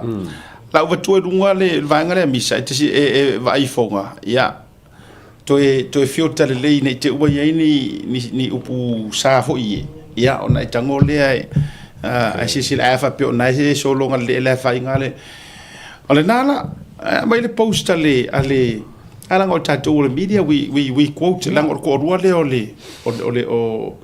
ole uso le po si ali si o tu mai ile ai pe foi no foi tu le tu mo le ta fa so na fi e ke le ma ka upula sa ile nganga le masangi o foi so e ke le ale story le mea e ke le ale story le mea ya ala nga le la lewa ya le la ai awala la sa this is straight from the mouth or kengi or to alua tanga le ya o le frame le upunga was frame ya le la va kurunga ava tulunga tu sila mai to set the record straight ho mai inga ia fa sa o ma fa akulanga sa o upu makala ia wanginga my husband was framed why fa maka ke kele mai male frame lo winga o se me nga fai inga ia mau ai lo ko set up le la sa o upu set up or frame yeah he deserves justice and the person behind all this needs to be put where he should belong ele mama upore kulo ora nga fo ngwe lo fa ko ka set up yeah le na tonu na va ko vi fo lunga se uma se fa ko fa uma io aku pikir wa ka wilo ia finga ko vai ko mo sarobia fo o va venga no fame ia le me le wala ngale ko pela mo ko lu o ia mo ko lu le he deserves justice and the person behind all this needs to be put where he should belong yeah han ele ki ola fa me era wodi ir me ngai musu e ka ul han hang in there I'll make sure the traitor again will in jail even if it cost my life aluela yele o isia la fa metalanga mai situ langa uma fa pena ole na watu ina tulungo prokalame ai o se no ngana le atu wale yo ala foi ka mo ale traitor lo ngor ka fa la kanga oi le na tonua fa la kanga oi foi le te fa ya tuai o le la e mala le ya sikinga ile kua pakakua o le keisle ya fa fekaia wala ngalo te vai tu le post le o le nga umar ka programa ngafi ai sen mertanga ta fa ftai mai fa mertanga ta seta fa ftai ya lo programa pe nga wo vai kunga ngale wo fai mai posters al fin wa o tele lope na fai ona wa uma inga wa vakur ka rui ile driver don't hide anything ka ai mai le winga na fa ftai mertanga ta na sentinga mai nga ya ule le post lem fa mai ya pe yang o mo se finge por kalami ngai ke rua fo ile le lu ia ko ile avka vale au ro ko nga se me ka u ro me ya la wa mai lunga no mo wa ya o ro winga le tala e ma fainga fa kanga ele atua me tupu le atua he allows things ya na vai la fainga le mera o le ala winga kai miringi wa yelo tal tununga ele don't get me wrong Samo kiro fa ko it's got nothing to do le fionga twala ai a fa yo se ka valenga ava ko esi sui parmia I lunga o se sotanga po o se wale ka kai aku isi mai o le sana se fai lau kusi tuala and so on. Now, o le ale winga o lau tala. Maybe ele I whakanga ele a kuanga hanga happen le mele le kaiminga. Le anga always say ele roko alofa a ele le tūlanga fo ile le e furkala kuspa I mai ufi me umai lea. Ile alofa. Ai nga alawe le atua happen le kaiminga. Nga alawe le atua happen le kaimi o masinga lupi. Ia ave ese ile alofa fa valea le alofa fa kama le sokanga fa ai sai ile me ko ai se ili mai le amio kon I kua mai. So o se tau fa manga na e tau fa no fo le ai. So le winga la fa metanga yes o le la hamo fu le la hamo e kama le. Ai a fu aku ile nga ma vai lenga o sa wanga se on to lua. Nga frame oi. Now o le atu watu ia ao mawhana whana o le au sui. O la ule aku alalo. O la uku alalo le leia e waku le fionga I le komisinga po le acting police commissioner. Langa uoko ki whapea ele a vea maku alalo just like nga a vea maku alalo ia longo. Ai oso I runga le fia o longo maika. Le ave fo ia ma la uku alalo matu alalo. I le fionga ia afimasanga. O le hale tu alalo. O fionga masanga. E le o se lead le leilea e break ai loa le. E le o se isi lead le leilea. E fesoso angi kele I cases ngi e lau mangu ia solo ai pai malafai. E le o le case, e le o le mele le kau ke whakarikari uma iai se I maua kunga. O le ala le wingo na matu alalo. And I know this. Kasi ngo usika kia kuwa le history of a masanga. Ele acting commissioner wa umango usika ki ngalonga history yung qualification. E kesira fia. He is one of the longest prosecutor. Iko kongol makanga wenga leo. And also e ke le langa success rate as a prosecutor. Hawaila ye. O le tu alalo fionga afa masanga.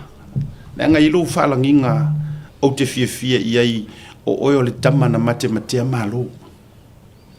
O le alu winga o le whametalanga. A whaia e ke si la fia nga oki umai si keise se mua I o susu e ngau mea e lei ka ngaka i nga leadinga investigation. Nga ia oe le ko whamar whaukanga. Nga I lau o fionga a o eva ai ere makanga ruenga ni ngai kaimi. O lo kaimi le. Ioi. Time for you to shine. Whaamata e le tala whea unga le sui I fo ngisi sue. Ia. Ale si fo I teimi au e te tulo o kua lalo e le wakura ukele. Penga whea. E vatutu alalo o kanga kalele ia e kalia ma fukuku ngai. Ai a vaku ai ke ele urunga. Ia o le ala se mea la mawhainga whaale o koi. Le ngai nana mato whaiatu. O le kelo kanga kai nga leadinga so enga ia le nga a kura I mai longo. A le kau ke vaku ai kai makau ai whawhawha msingo ho me le lava mori mau. Ele lava mori mau. Ava tu favo le si fo ai sa fo ile le nga mau le si ari le kiu ke fo. Ai sa unga penga o ko wafi. Ha. La le winga o la utala. Le la ua mai sa o ai le tua le tofinga le nei taimi le acting police commissioner ai amai ku sa o yar kangaka ele ngaka or kangaka pik o le la wi apiko I experience la I tulanga tau prosecutions wa leva nga prosecutor o nga ko mai ai mai si ele leile success rate anga ia I le kulanga o so enga so e ke sila fia la ngai ke sila fia oi le ele o ngi fo ka kom ka ruenga ele o ngi la so le vanga pa o ai kama fu I ele nga ve ese mai ai ngi singa ve ese longo ti moute longo ngai kanga ai avaku I ko kongura au kau poe I ele ko kuli ese au kau poe nga ai ko amai ai ngai kanga ngai you know kamala ngai o mai pingi le so engol mele le ato that's fa umai for your advice Ida fionga de il acting commissioner. Ele ko isi vai so nga wai le vai so ele ase vai sili mo fucking ngol ngal wenga.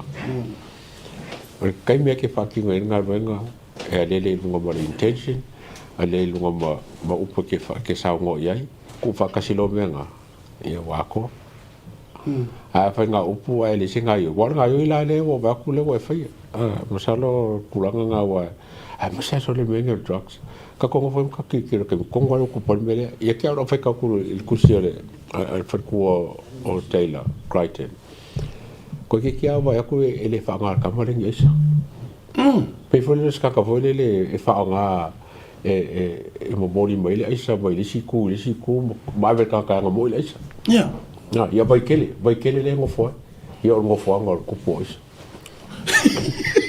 o vai kele o ngo fo nga ngo fo ili mongi não do te ka kele alo mana tuele ele o fa pe o ka ko fa ku ma ku ma tele o fa tu fo ya me o firi o firi menga ele se firi le o le fact ngo fo vai kele ngo fo ia de mongi vai kele ele se firi ai man tu tanga nei le fo pe le ye le melia ya ngore ngu vai kele o ngu ko ai ngau a ke rope o fere ngu o fe ko po Las Vegas ka ko fala ia ro vai kele o Las Vegas so o le wingo fa metalang o le mele le wutu le mai e ia lo ngona mau tutu and I feel no le wingo I feel good in the case there. Do you know why I'm feeling good? Absolutely. Absolutely. Le wakakora kalaka I la lore. You know, pero su engor me foi dele. Ela su e ale wakaka ia kako. Ela wakaka ia kako la ko ngwale. Ya tia ulaia. Fafte tele ia ole il tinale. Le anga ele va fela le mai ngai dungo upor kengi. Politina. Ele so onga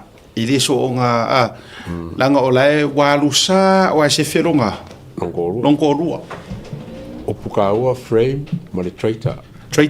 No wenga o kanga ka wanga fai ale mea. Ai e ia ka ka le wa falakanga ia kamale. Ngo so fo ngo nga ie konga ka fa vale ie konga o fia. Lumor fale o ni mo. O vai kele fo. Sauri mo kero la kal. Wai kari mo kero kai mi wai kari mo ngi mea. Vai fica nga saua se me saunga ya ma ole tauri le o no foi tai. E fiure ile ki e se mengi. E fa lata umatu yo na utafa. Fatu e fa lata umatu yo na utafa. E fiu ke ole ngore mele ngai ole me ole fa alilo lilo ele ka ua e o mayala ko e saua nga pa me ke lo mo kingo por me nga sa ka mo pusa mo mai kukuila por me nga la ko pick up pusa mo nga etres me nga ia o me nga la ka o ke lo mo kingo po pe nga ko pick up me nga pusa mo nga mai ska ka kukuila por me nga sa mai kukuila lo nga pusa mo Sorry, ke roi. Se de mea ale ngo fia ya fury. O le mea ale la ko ave se kapuru fa fasalau. Ya. E mai kapuru si e ko. Ya nga fi. Mai au Kama ke? O le wa makango mafau. Por mea nga sal kama kukuila ma mai pusa mo ia pia. Mawai. Por mea o se fa mo mori nga mai address mai nga ia. Ai mawai o yele nga address mai pusa mo. E iai le tangata na it's one of the sources e masangi nga ka whaonga. Na whai mai ana fia tea. E le I maua e mai le songi. Ai nga whako a maua I nga ua fua ia pusa moa skama. Lala nga wala inga koe a whako au karinga I lau whiri.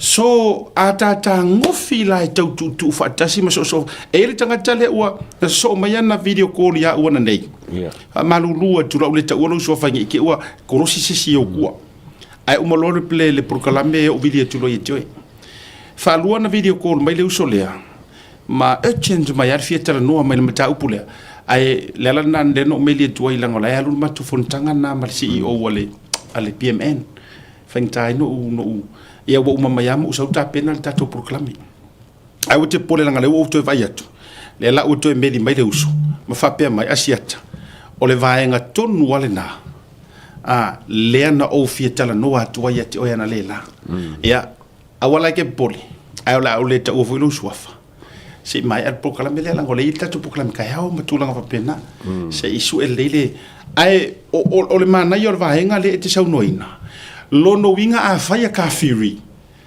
konge kia nga i sau ngoanga ki nga e akangia mai o kanga kalai o kukuila o markanga lea ko kongore o le official kiuke e si la fia le lei o le au mai se fa mo modi skamasia ai o le ave ka avale ale mingiska le au kanga kaua le la yel melia mal manga foi le isi susu nga kele foi e ma ku sala fa nga mai lo fa nga mai pusa mo nga ka set up la nga ko nga fa pe mai le vai mo mongo ai ko ngo pusa mo askama mo mongo ai ko ngo pusa mo e no le ama ke fa so ma o ye ma ai ole asa uma ilunga iso so nga mei o le winga no lo so no le la pe ye ro ko lo la i ia vai fena o le sau emisi mai le songi le K9 ai mau i o mai kuar fuanga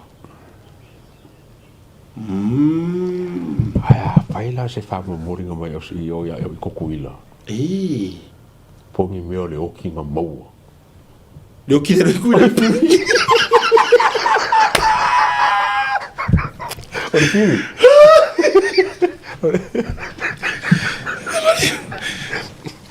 pusa ia walanga afesidi e ye se ngo foi vai kele o aru doki iri ai ia le ai o ni mongi ia fa ko la ko ka pusa le mo ko fare io le famiglie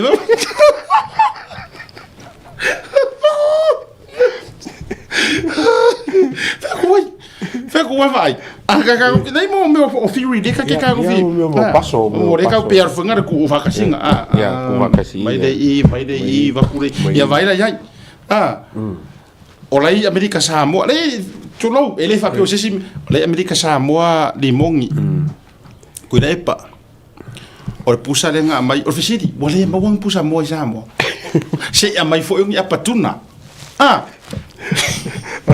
al fisidi fo ya o le sime vale e ma sangi le ia va nga i wa fo ngo fo vai kele vo vai kele ma ko skamo nga ya mana tuo ka pusa mo ma ko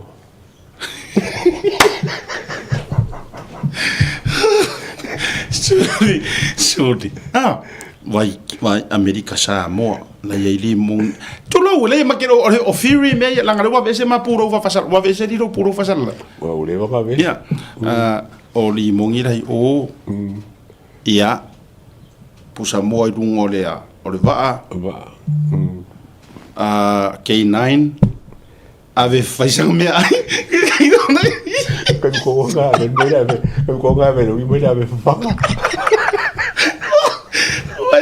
Wai ya me asi mai de faing. Wai ya me asi mai de faing. Kinga anga sing ko mai de. On me aula. E ro fer me ora ke me arrive leva. Wai do ke mo nan kiu ki. Wale ba fi so songi si mai ala. Ala ko ngor ba. Wai. Ma ke kali ai ke wo sao. Ai sao. Ala ko fa ya ku. On ku ser ko ro kama. O kuso ko kama le ka ro kala le firi le ka ro ko ai. Ai langa e ka kau fo nga ango ro firi. Le nga o le ngo le ke ngo ai. Ko fa. Nga o le ngo le ke sua fai. O le sua fai fi ko i kongu i meia. Mei o le o le moving o me ngi. Sorry. E ma fi ai sau le ka fi wi paton. So le ko ki. Ka fi mon kua. Fai o se kanga kale ko kongu. Le ko I believe and strongly believe le ato. E ye le ta le main man le ko kongu custom. e ai o le masta le moa le moa le moa le foi le au fai so ko so le le pui so isi o ri e nga le moa ma o kuri la ko kama mea a le ai kami e fai le o ma fury please o fury me ye lo ngi o le ma ua fa so we are allowed to my opinion ka fiolai ai fai o sesi e fiaro wa i man mai fe koi mo fio fa kan mai le fi ai mai le ka mi le ko usa le wai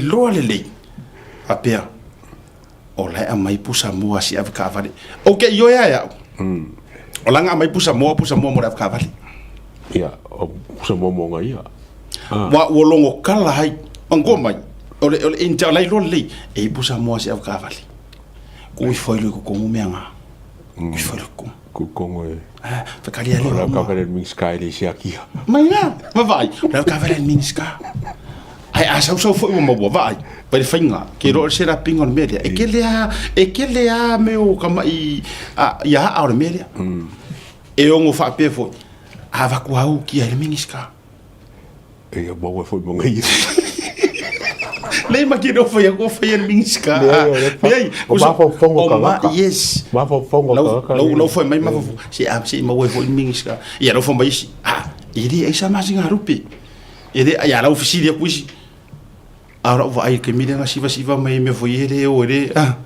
le o festival siva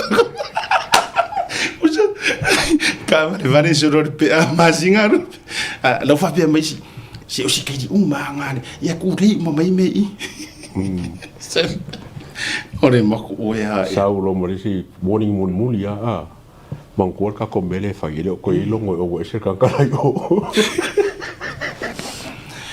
oka le kau fai le kau fai sau o le fury le o sau wai la yo le mero sau le uva foi diska ka fa mai e kasir pusa moa nga make it obvious ai le pusa moa vai kasia so la kel le ala sau nga mbayong si pipi fe lolo le ngale o ke ko fe nga mbayong si pipi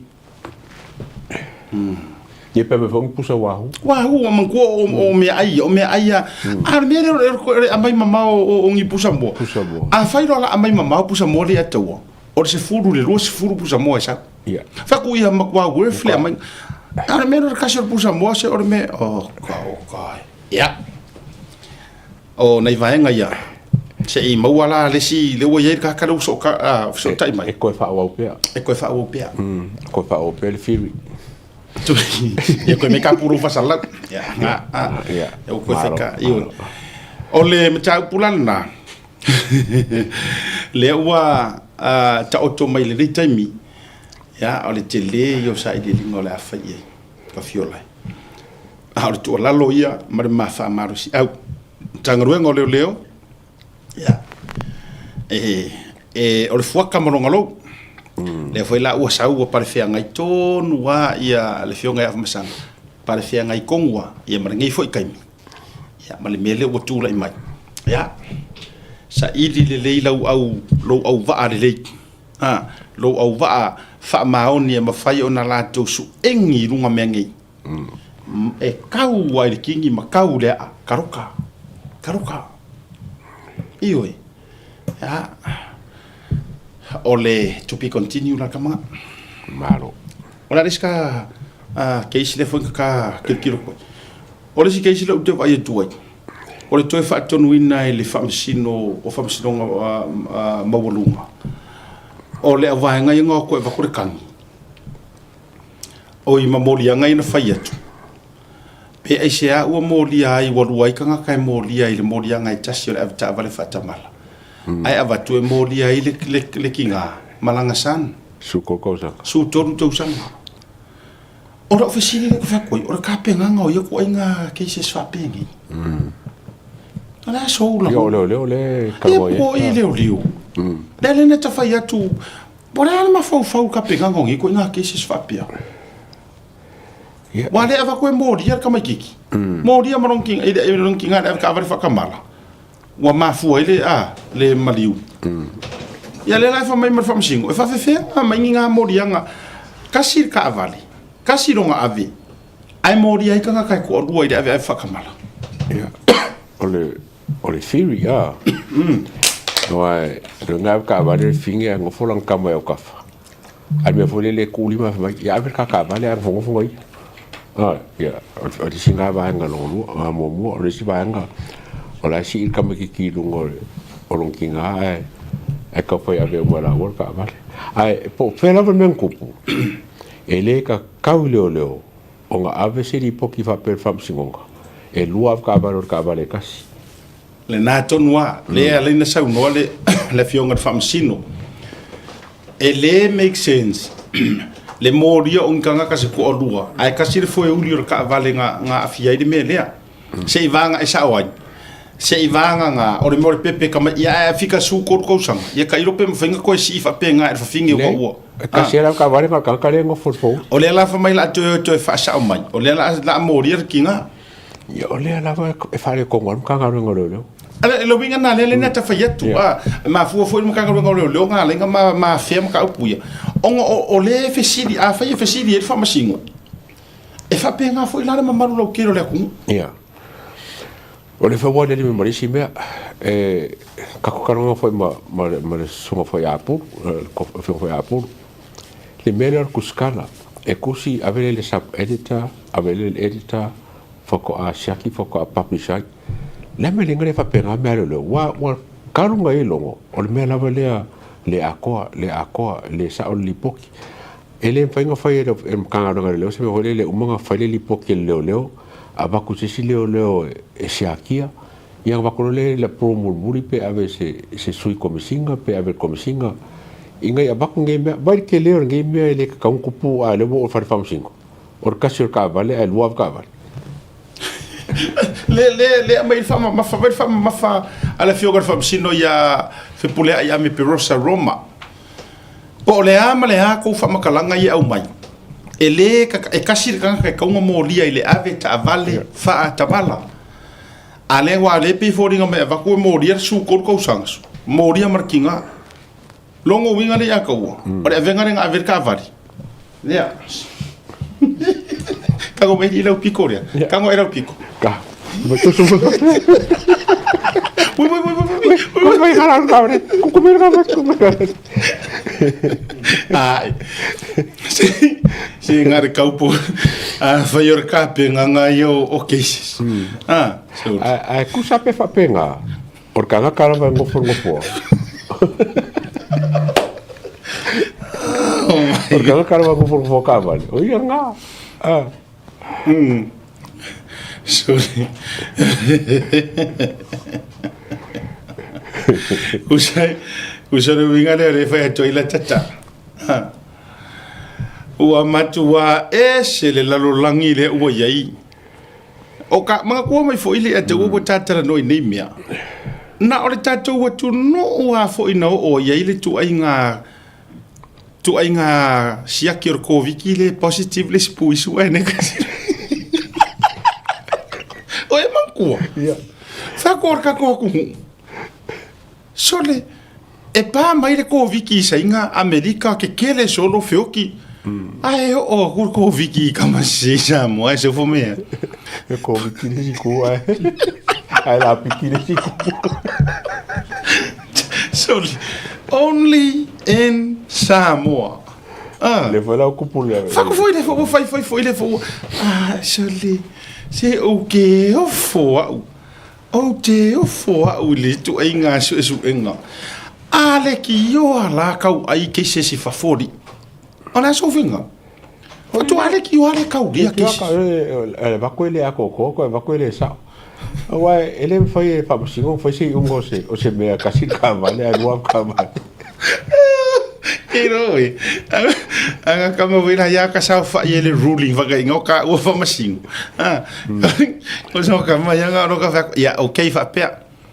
O re kuringo lo fa salanga. E karoka afa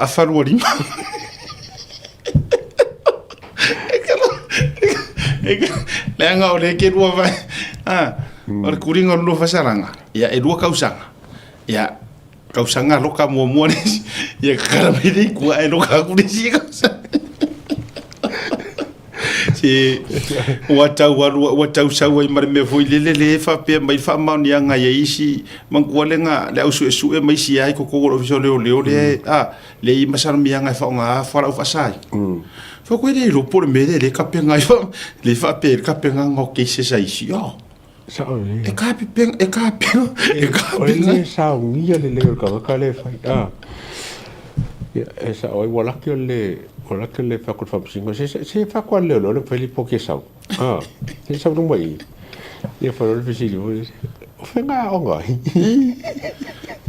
manino io le sa no nga ale fionga fa sino po le ama le ngi ma nga su ko ke au mai e le fe ka wilava le morion kanga kasi ko rua ai kasi ka avali le e mor ka ave ka avali fa ka mala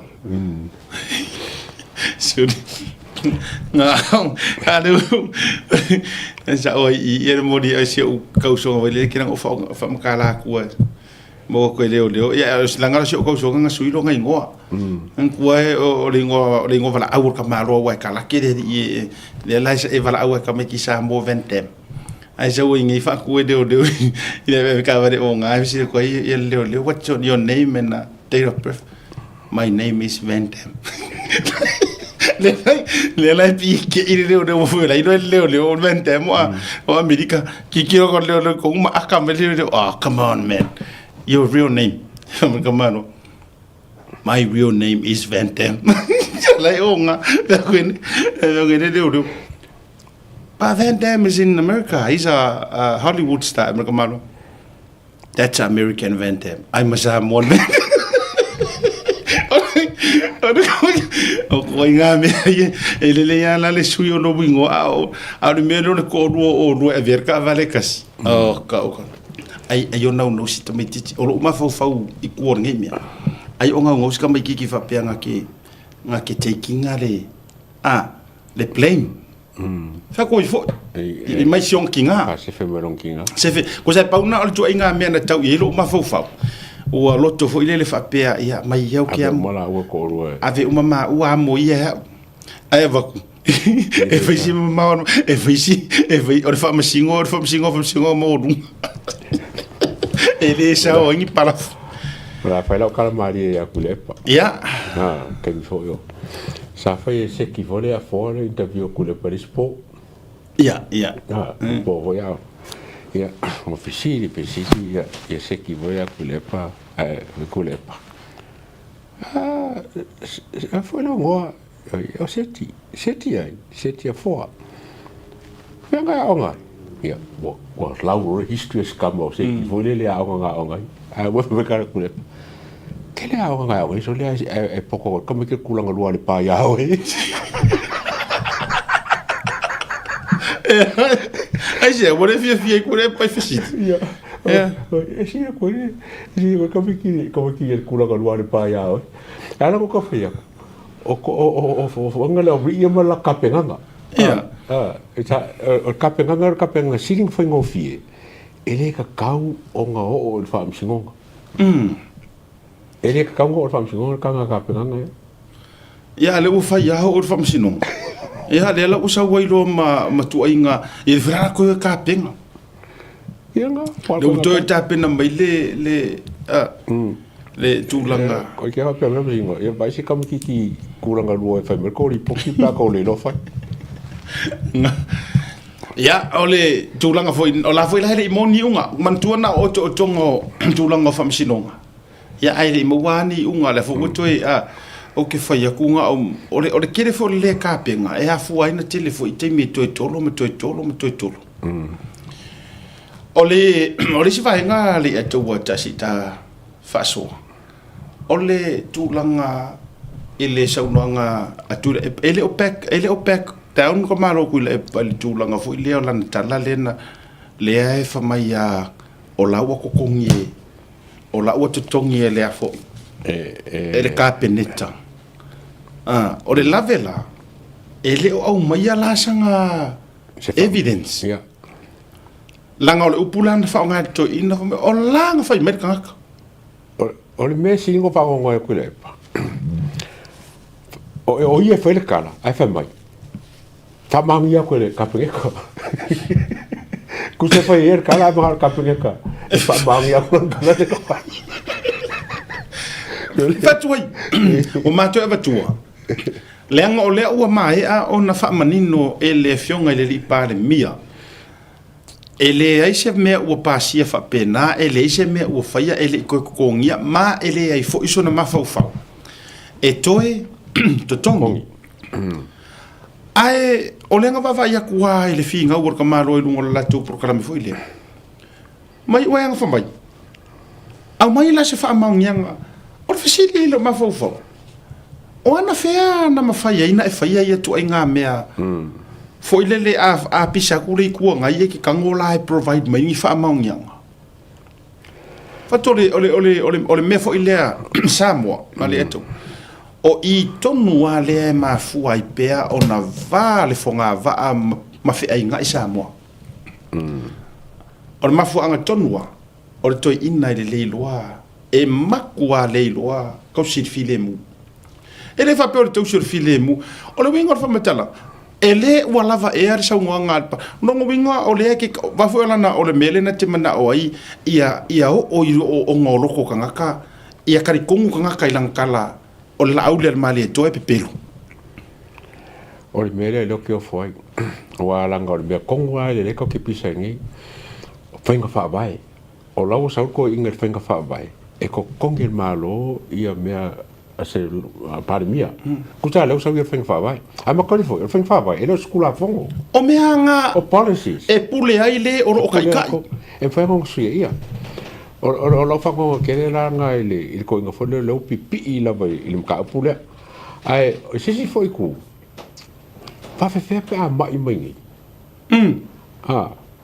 nga pa wale me o ke fo ma fa fole mai mau pa fa pe e el pare mia okay approve le payment o me nga fai ai ko donate la ko donate ka funga ngale fio o mo ngusila ole fa taili a to ole point ma ia te ubia ole tari sa o ole melia momo ele ma sa fe au le melia le ole bo moni ale ole fisidi a fai ua e masangi tula e pa a fai a o lo masangi nga ko kongi uma mafand uma le malo mea kau oe malau fanga malo a inga then please keep that to yourself o le mea nga o le mea kau oe e le fa pea o mea nga e faia o mea nga e follow through mai isi ka ikai no ele ai se mea i lalo le lana ngai e fa pe nga o fai e le fa pe foi mo ke le por kiki nga ko le mamla mai Amerika nga saua Donald Trump ko kong donate malonga koko long kokongi o fisidi o feo fi nga mai ai ia o feo fi nga mai kon kalesi o feo fi nga mai se former president fai mai la amatanga le ngoa tau le yo America lo le tali ya o lo tutongi malanga o pu ya lenga nga faia fa mai langa la makanga ko ai le fa pe mai o Samoa ile va ia fa le par mia nga o oea e te va ai fa pena o le upu mongi nga ma le upu ko kingo e nga o oea me fa nga va ai langa ai sia e ke le i fa ka ia le mea o le tangi lava yo lima a e vi se prove la kala le nga ngoa ya la audio mali ko ole parmengi o oenga fa o ngai ku per malo fa o nga ko i malo fanga o oe a mai ave ku per malo me uma e ave o ku per malo ua e ma sangiala ele totongi ile afu ole atunu wa ma sangie ole ala e peye ke i cavalier ai le fe ka ngofi fo ile afu ora ku e ko kongi ai la aude le mari to because you are trying to cover for yourself ale atu ku so le me kongwa nga le ke nga ia mai le melia onga ua e masiasi iyo e wa masiasi lu mo sa mo ma le lalo langi akoa o le o pale mia mai la audi ele mo mia ko pele ku e fanda i fu me ia malangai It's up to him. Yes, a faya o se policy. Ele se kula fongo e lokai oi. It's not a law. It's not a constitution. It's just a policy. Peia wa. A o sawa I o le policy fa mai asiata le anga o ta yalo le melia e kaunga e ui kamakau e ke mita I kangaka. A langa e ui le anga vale fa pia mai a o fiu ia le anga vale. A o fiu fa le. Ke ui le anga vale. Mea nga. E pule a ia oi I le mea e ke fia ui ia. Fa penga uman melea. Ai ona foi e ke le la ngonga inga le mea o le alu lava o loa fu ya kupe e ave ai oi e ke le la longa. Le la ua kuso le mea utupu le ia taua. Tu sa ua nofo ai o ia. O le ngofo ar kangaka. Ua nofo ua tu ai pei o le la au e o ia. Ai sea.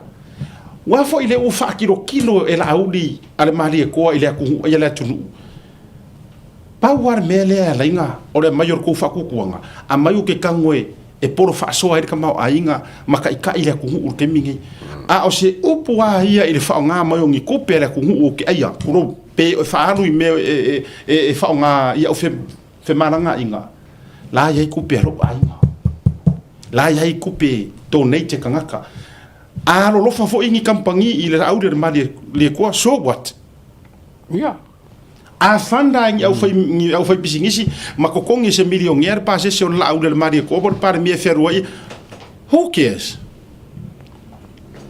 ala se fer ku pere ku se fe nga ku pe ko ke lo nai o ko ma sangi ele o le fa moi mengi se fer nga ku pe se fe ave lo nai se si o ko nga fi lo ni meia te no o fo vai ile bitterness o le lokor ko inga ele o sa ilia er kamaloa se justice ke loa o le mea langa ke o le bitterness o le loko ki nga ma fua isea because la auli can but he couldn't ava ila ka ko ye mele le ke le fo inga le fia mai ma tele o followers a kuila epa o re ko inga HPP ni kai nga followers a kuila epa ma followers ali ale yo ko fainga la we HPP o isi kanga kai marako a ele o wa ka mamai uma la we HPP lo we tanga ta ia le na o ai muri tai ona o se ava no apeto e maua le la wala ko lo wala ai eu wala se ava ngo fo le wa fatu ma winner fainga ma lor fast tanga talana ia le la ko fo ia ka kaya ngarue failanga pisingisi su e anga kupe ya alu loan mai oi pe mai oi fundings la le wa available le fainga malo wa yai la u ko back to normal a o kanga ka ye fie muri kai followers tanga tai o ko inga kanga la nga le fa le to te sila kai mi ngai tanga ta tonu wa nei le ngai mea ole o vai ko fa ko inga le third party fa sole ko hofo ni ko inga sole la langa fe awe le inga su fo le first party ma second party ma third party ono fa ia ko inga on me on ka pule ai ia ke au asiaka ma fa fo samo anga se me mo I longa loko ma fa maongi ole policy lea ole me e kakau o nga fai sa kakau o nga fi ngau nga ia e fai me sa kakau fi ngau fai me sa ai lo fi ngau e fai me lea ai lai ma se me mo ia ofela o aka ngange o la so ngi si kampangi poi so ngi so what ai me singa leanga o fi ngau me se ala ele me sa olanga ke ro kong fai o me na kong finga ye nga le la usau nei e mana ole me ale tu pusa mo e mana o fa longo tu sa mo ye tia tu sa above all ole me ale mana o sto ina ona mana ona mo mitinga ona tu ina longo fo ia le te mi nei e mana o fo ile le e ui wa to ila lo popo o matua to ilalo popo mere ka ko ilalo popo sa feo dolor fa inga le lua ferua kas sa kasia ya pa u mai la ya lo ngai A ore to ilalo le wala ve kai mingi e fa popo e mar popo. Longo winga ma kwalo lo ar ko ilalo. Ole mela le tup. Pauar mele mana oi. His voice to be heard. Ai manga o ele ngakala ore to be heard. Ai manga o e karikongo ko peka nga kailonga leo. Ole mena leo tupu. Ava tatou ia. Wale vai ile mele wa le ufa ngai ni le tai. Na ole sa mala la laulava. Paule ngai o le kai o le kua ngai le foi la ka ko fa longo ngai di makausanga. Nga ole la lau pepero ai e ui o le ai se si o ko ka kongu ia. Fatu lau tala ole me pito I matanga. Ole me pito I matanga I le soifuanga le nei. O lou lau o le si tangata. A ole ke vai e a ua makwale kari konguinga oe ua matua fa tupula ia le territory no le si tangata le ki finga ia. Ole me piko I makanga le soifuanga le. E se ela lau ela. Ai fa pe mai. Ore makua maua lunga ma koe fo I mai le malo mar kari kongunga le malo ia. Ana mele kup. Ole ke la laura ka I nga paro ka inga ele aku mu akwa. Ele paro ka spaki. Ele paro ka se paki. Tu so ole te la laua le pepelo. Ole pale mia. Ua kari kongunga ele aku mu ole fesili la. O ai la au tangata o ai la ua ku e sa o I no mavao. A ole ia ni mano mau ke mano. Kusa ole ke ngofo la lau le pepelo o le pale mia. E wha kua inga ele aku. Ma le lau le pepelo le pale mia, le lau whanga le pepelo le aku. Ole mea ka unga ngoi lole le. Ai ole mea le tupuri atou. E lau e ia le pepelo le pale mia. Ai lau e le aku pero ngai.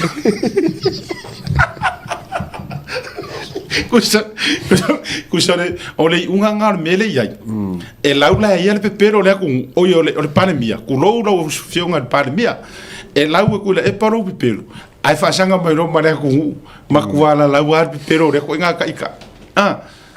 Ai e a noala. Mamongi le la lau le aku. And you wanna know why le ato? Yeah. Ale o vouta ile aku ia la auti. Si? Ma nga foi lo el poco la ku. O ia kau sa o ke ngianga e sa o ila ko inga se o nga o professor la suia. Ora ka mikiki le poco vale ai le vale poco so.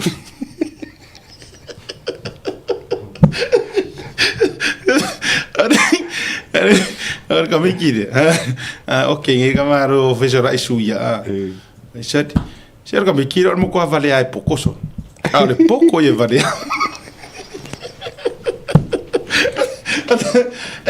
O tava ai tunga. Toi a so na mai. Toi a so se mai ko inga. Mai ya mai la fa mong yangon. A mai la fa ko kari ko. O ai popole. Oi foi. Oi pe a ele kari ko. Oi le vale la lo so nga me la piscina in baro. Mai foko kari kongo foko now ngaka ko mai foi se maro e ka fa kari kongo e lau sunga na tata o mai su er ngai mea e ka fa kari kongo oi se o poko sa o le fa le o aku finga ngaro le aku ele popole le aku o se fa kari kongo ingo o e masere fa kari kongo ingo o that's your problem. That's simply with much respect. Ia te oil to ina matua. That's your problem. Ele ka wo ku fole ku u marka penge kai fa kari kong. E paua le kanga ia vaenga ansa ia i pale mia. Marka penge ka to the people. Ai so ko loko fa kari se fa pale menge ka sili le kong pale menge.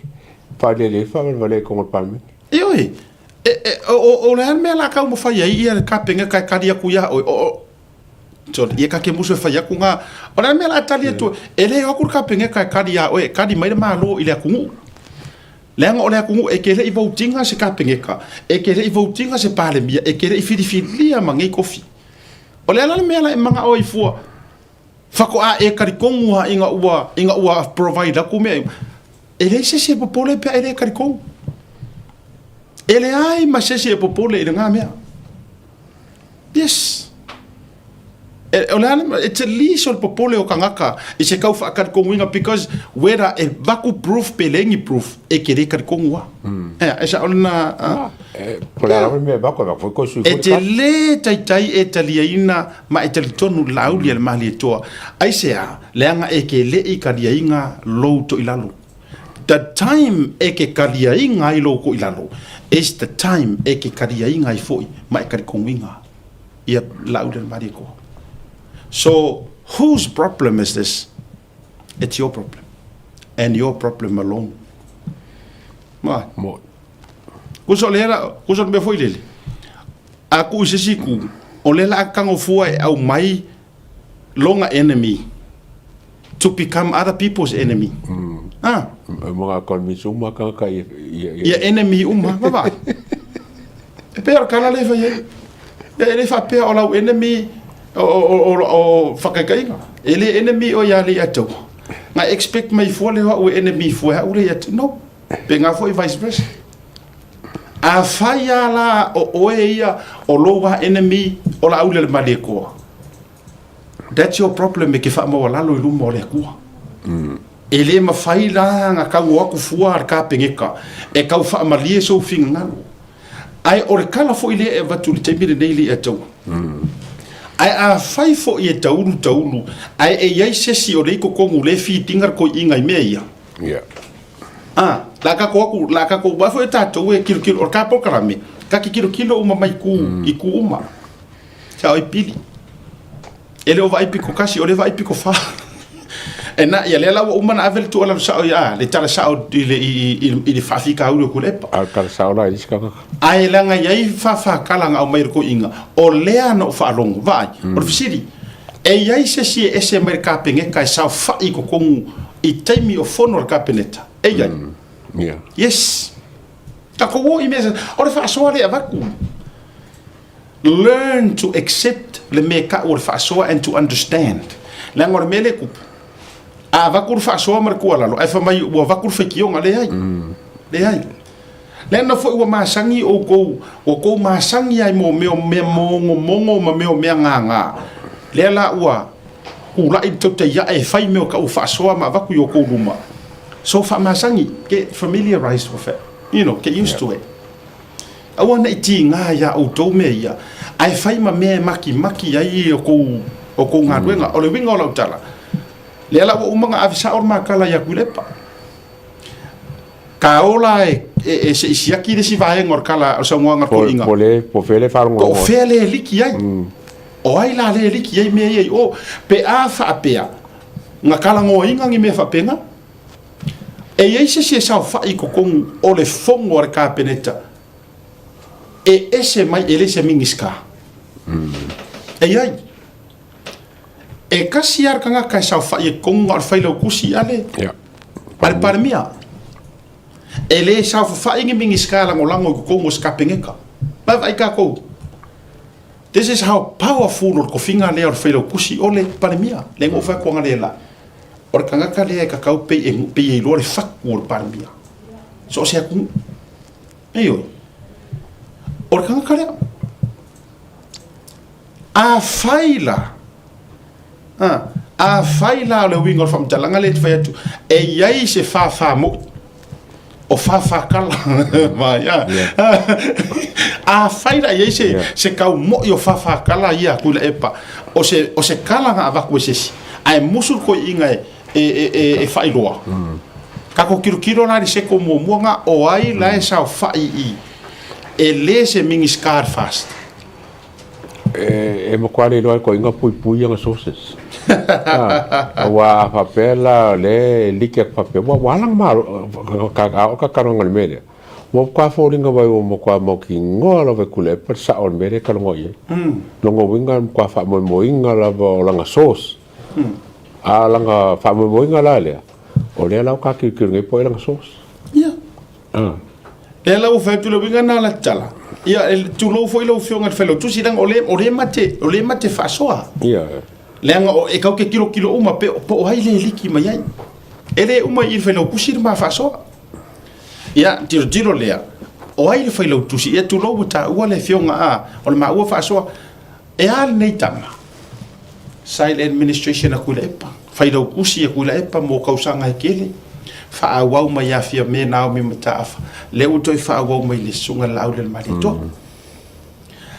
a fa pea la e le ore fai lau kusi o nga kao o lo le le atau o ai mingiska le kau ka kala I kongi ha me nga le mo ke ko e le se fa ku au ale la ma ke o afo ia o ai mingiska le sa fa ko kongo le di o le e so o kanga va la ka makuila epa pesa HRPP ai fa ko a ko me ia ko le fast inga I wale fia ya kula epa pesa HRPP ai o me ia ko le fast inga ia kur fai puli o inga ka fa penga e ai a fa rin kalongo I limo ki pa fa sa limo nga ko ngwa le fa mai limo ki le kalongo ma kanga ka le fa mai le kalongo ma kanga ka le o inala le a fa apea la e mongi mfa maungi a ole yaingi mingiska kulowa o ma fa soa le tato fainga malo le e vakua I ke va pe ki kele pesenga foi ole I le tuanga o le ai matito ila peta ile ang o le tato malo na fa tu fa tasi a fa apea la ya ruaru suakanga o va kele ai uma enga ele ai ele o fa apea o faila kusi le ka min mai kala ia a o ya sesi po o ele mingiska e ala kuro e kala ngoi la sui mingiska kuo sui mingiska lo me I o le tu ala lo ale to e vatu fa mole mole ele tatau na to e tupu le mea na tupu ele ka kaunga ko sa fa is a traitor le tu fa o ko fa maru si au le anga ele ke I aba I sa nganga kula epa lai ma tua sasa mai kula epa o mai mau kingo o langa o mo ko yo nga mau kingo o man kongi ku pelea ala nga ma ko I demanda ko inga fa mai au mai la seri pokki ka pengeka ma a faila o le ko ke sa fa I ko kong a o le ko e liki uma me fa fo a kala ma tulanga fa pena a o le sa fa ele uminga e vai konga ma la utala foi le ali to ele se pokala o le lapata inga ile ia se me fa pe o kau ele umi foi ai mangua e lunga ele umi foi ai manua e lunga tangata le pi tau baua le ngana le na e luma tua o I e makele kau ka ua kua ingo ka ngaka kupo I fo I le vevesi ma le anga ai le paia inga ngakua ngayak le anga ele mama ele fai ngofie upu ye sa ngo mai ai li mongi mo kuila epa o le kala ngoa ku ya o ko e ai kanga ko o ko ba le fa mai ele o loer kai kai upo li mongi nga fai ele lo la audi ele lo parmia le mo ke kala ngoa ma kanga kai o fisiri la o ai o to le ai tino ya e sau ai leo ya yakop e mo wa te ya e se kai e mo wa ka kai e maua le le yala le toe salamo ma pule le yo to loto ma so ia le faia o ni mea e le tau no to faia o le kuala no lea wala no es o le kako malo nga fau fakasi sa o le to never ever ko ke va ai por kalame ia makanga kai era ngolango le HRPP. They never ever advise maku alaro fa pe HRPP.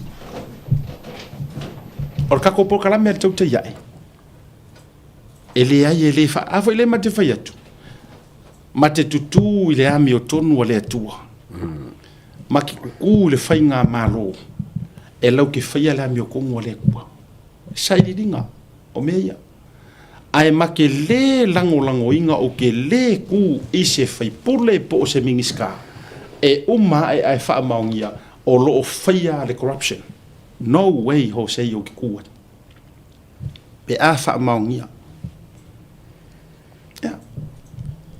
le anga kau ke le i o aku e vakungi mea ngai ke fai ma fa au na tato wo atu kau ke kuku whaakasi sa iri la meo ko tau le eto ia ango isi taimi nā te wharongolongo kui whaingo mai o kalai au mai aman tō fwele nei taimi o lea e tau te iai uma i le whaalau o le lei uma kura ki ngā o mea ngā whai e le au kau whalaka ia o tō vai le mele o sao whai mai ia si a fo i tamali i sa tātou si i fo i lunga i le amakanga whaapea tātou o le tangata sa o ma le tangata moi le ki ngu au te avatua pe whai mwhakai ka inga au alavangi i whaapea mai se si ma se wai tātou supporters we should stand together a whai kau ki overprotective i le pāki le anga ngā kako ki ngā inga ka ilo fo inga mai whasikala ngā whai a oi pe kukusa leo o mai lea so le whai mai am le alanga a ka whaalongo aku ngei ai karangoa mai whaapengei ka ngaka ngei ma whaapea mai o le iei ka ngaka i e liki le ka uakua tau te le ave ma maina mea la fo e whaafonga le ia la whionga le kai pale mia e mese ila towi o singia le ko lua se fulu lea leanga la lau ke whaafonga le mai le lau ke langonga le loko lea karangoa koe ma whaasoa koe au fo ilane i sau le tangata na fou mai te tonu tulo wa le whaalau ke le oi e fo ilane i sau le ka peka mumu na sau le whaapea e ala au kau mawhai e makua whaa la au le ai whai tete leanga e au e te sau e te taalo i to tonu o le pāki o le iai le wha mamarunga le tua o le wha tua i le tua sa mo ukasi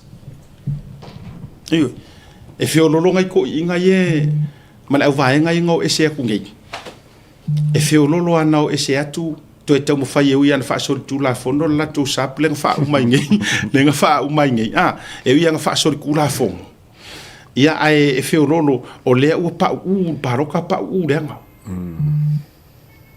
oi ai o le winga lena ta whai atu le tala ne ele ia se si tulou ele o whapito manu ia tasi sa matala o le winga lea o ke avaku loko ma loko wha maongi se ele kakaunga koe kupungi me whapea ele kakauanga koe iai sesi o kako koe kepar kako savadinga koe kepar kako savalinga ai ma fau loa la e kango e saol ia le palemia ma e kango e whai me whapengei ki ofo ia ki oe lou lea lofa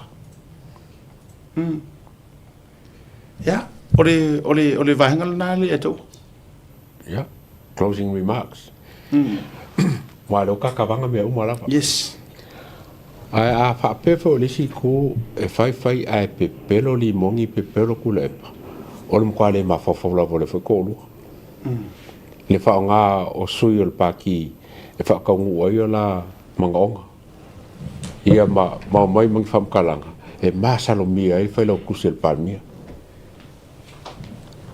o le mkwale pero le ma fofola pa fa pe ngi me make up le na o le vat fo ele lo ni tanga talo lofa ele lo fo ia lo lofa tulo ile tau mawhai fo ia sia tamali i lai ai tutonu tulou anga fili ia wakau fo i masia ka mali kulo ala meia ala lewe ale no tawhai atu ele se i o tau seu sila ea ile lua ngau ka ngai ki lua ngau ka ai tupu ai male matenga male masaro mianga male kele yo upu makala kusal me ko ngai ka or fai fale alofa o fale alofa wa e auru ka fenga e a o lua fai pe fa pera le ki lua fakua wa foi lango tangata foi yo kwa champagne yo ele ser natal a foi lo te fai o limongia tole o e la kala mo e fai mai kuila e pa ko fa pasenge pi ka ye yangi ngai pe lu pe ko ngai pasenge o ka fa pasenge se mesa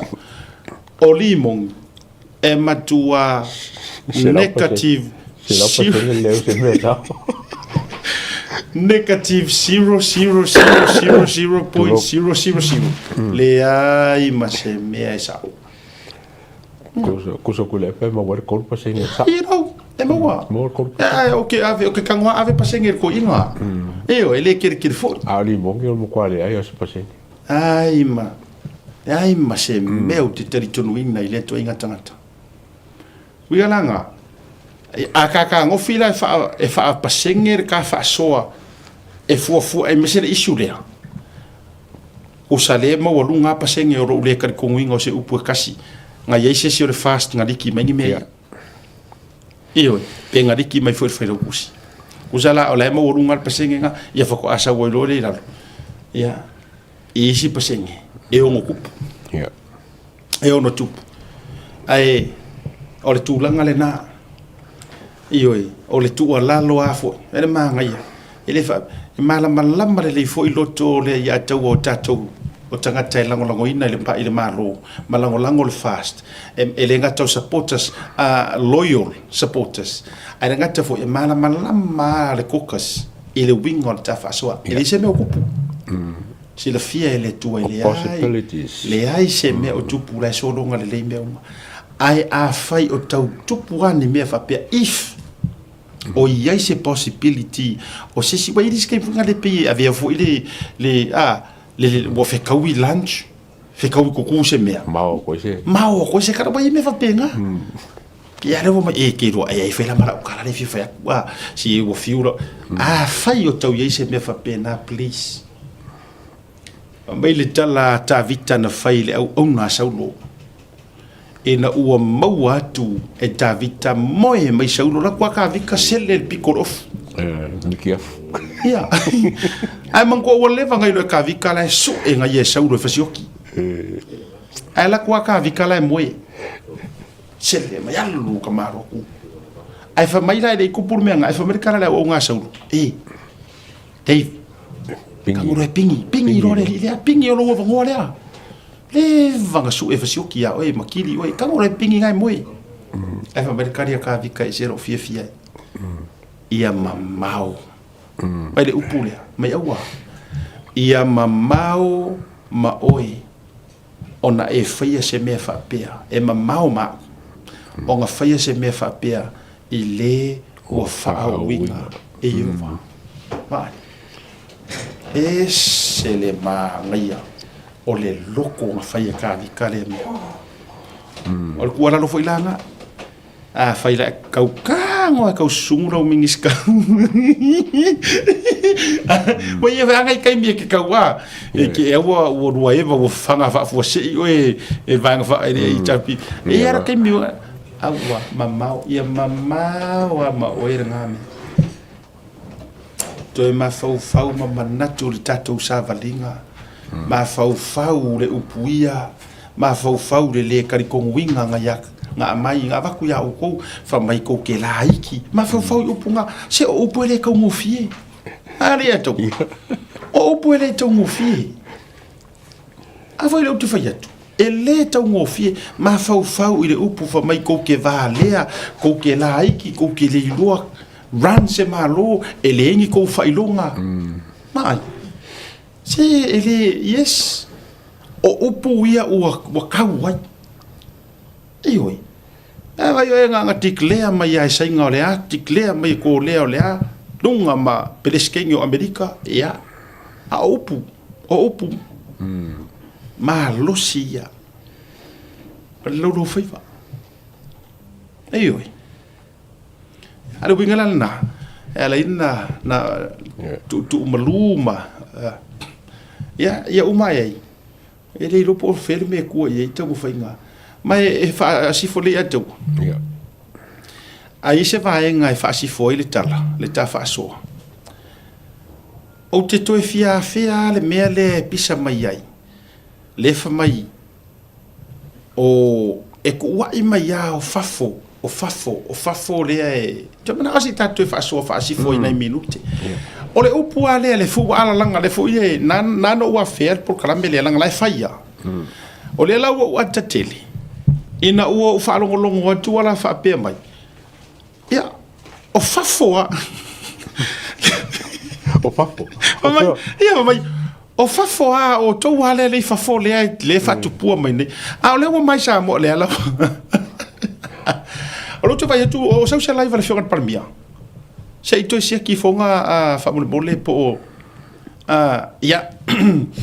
ole ka kolosi ya tapena mai se ka kolosi etu fatai le sei tau tapena le tatu au tu te pole au ke pole le la ka le sei sekia ona kolosi ero le tatu yes fatai to tero tatu le la kolosi le tatu au fenga ruenga ya ile live le sunga le parmia e ua set up atu ya le tulanga wale ai enano faiatu tata no ai manu le i konosi se ready mai le wata penal tato auto te pole o vo le suia le tu le la konosi ka ko sa ole il sa no ngala fionga le parmia enano faiatu o vai tu al kilipile sole ola ya o ese le kulanga wo ye o fo mai o fafo o ko ai mo mai fafo ya la wo isamo kusa la wo fafo ka ko ya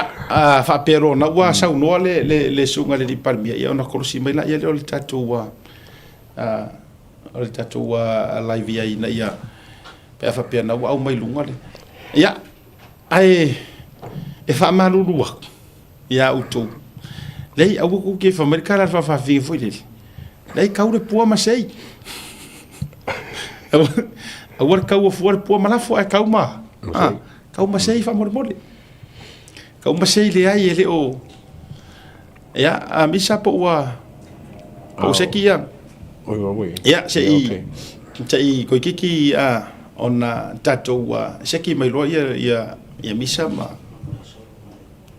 Oscar ka e foi asiaka o le pure fafo o vai ko le menga mai le observa nga fifa pe o makai ngusila lo ke lango ingal ka pule al o ko fa fo yo le o panel le observa o le waka o makai ngusila le be ka ko wa o ke mo ko le ka ko ngo e se makai fa verbale ngusila lango ingal ka pule al observa tato korosia tu le ia le sa no ngale sunga li parbia ne bangor fifi masani ya olewa mawala tato lua vai aso em faina mawala malo longa lo ia au tato tapena i mortau sang fau o a pasia tato ka peneta le komiti fa pitoa e tapena ina o tato fon fa vai e ilo ina tal sanga lewa mai mo tai fono ma le komiti firina le au fenga luenga fou e toa lima mo le fon fa vai o le fatulangana al kapeneta e tauna o atu la solusu todo te sema wa mai a uma le fainga firfiringa nei o tai fono uma lima su tasi tu malo uma ma piki le au fainga luenga e toa lima mai i fono fa vai te tasi ona tapena i lola i o tulanga uma i le tatalaina lo i po ai lava le fono fa vai already uma la toli poti me uma mo fa ngai ngoina o fo ina te tauna tatala uma fono fa vai i le so sfurulua o januari tatala fa tasia le e mai nga luenga uma le malo le fenga luenga le malo ma le aso sfurulua le e tatala tala umai ia fono fa vai lona minga amata fa tasia nga luenga uma mal por kalame lo a fono fa vai ele to e tuta ia peto torofia tu sistemi tau foi fanga solo tu langa o le paketi o pasi tal noi no tasi te si malevalu miliona ia manisio tu malo le u malava la to tai tol se la wa fele to e ton lo mai to wina fa mes fulu miliona le ton le tupe le tanga luengo tinam te mai tai ona le fa umaina mai o li poti a komiti sa ngal lue mo el tato o fo ingalena umanei mai o le tulanga na lewa iai ia wa fatula iai e tauna o atu la sosfuru lua januari wa mata lo ia matato fono vai taite fono komiti fo ia malau fainga luenga fo al tato poloketi o tato 2 miliona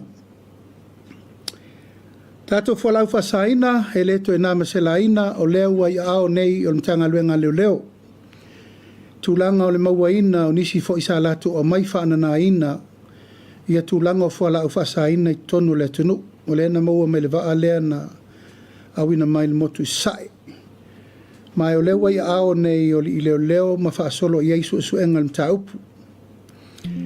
O se awala fo i sa ami nai le mtanga luengo leo ma le mtanga luengo tiute. I le awala o lo i ai le whaatinongo ngā luenga i lungo le wafu. Sa maitawi nai e le o tai lava me whai ngā luenga. Whaatino ai le ofiso tiute la tau ngā luenga. O lea ua whaatulanga i nai e te tau na ta pena me whai ngā luenga ese. E tu ina mai ei tātou scanners, o moli mawina e le aini pallet scanners o iei. Tātil scanner la po ala iei na o lungo o le wafu. Scanner le whapea e ofi na o containers tu tonu. A lea maina o le scanner la i titi rena whao ngā i le stona i lea na mau ai whalau whasaina. Ina ua whao ngā. Le scanner la i titi whapea le scanner na mai i le chokom. A lea na mai whao ngā le stona i lea lefa toa mau ai le momoli inga maingo nei whalau whasaina. Mai le la i titi lim ta upule nei le mai tau al tatou malo. A tatou vava ai le taimini nei le tūlanga tū ngāle ua iei whalau whasaina. Ua mawa e lava. Mai au tel tonu e le so ona tapenanga le ufaina a mia umai le ofiso tiute ma le ofiso leo. O lea utatou ilo nei. E tasila le awala o lea e urufale mai ei te tonu o le tatou atunuu. Le momoli na mai o whalau whasaina. Mai le tatau. Ona toi whaatupula ia le tūlanga.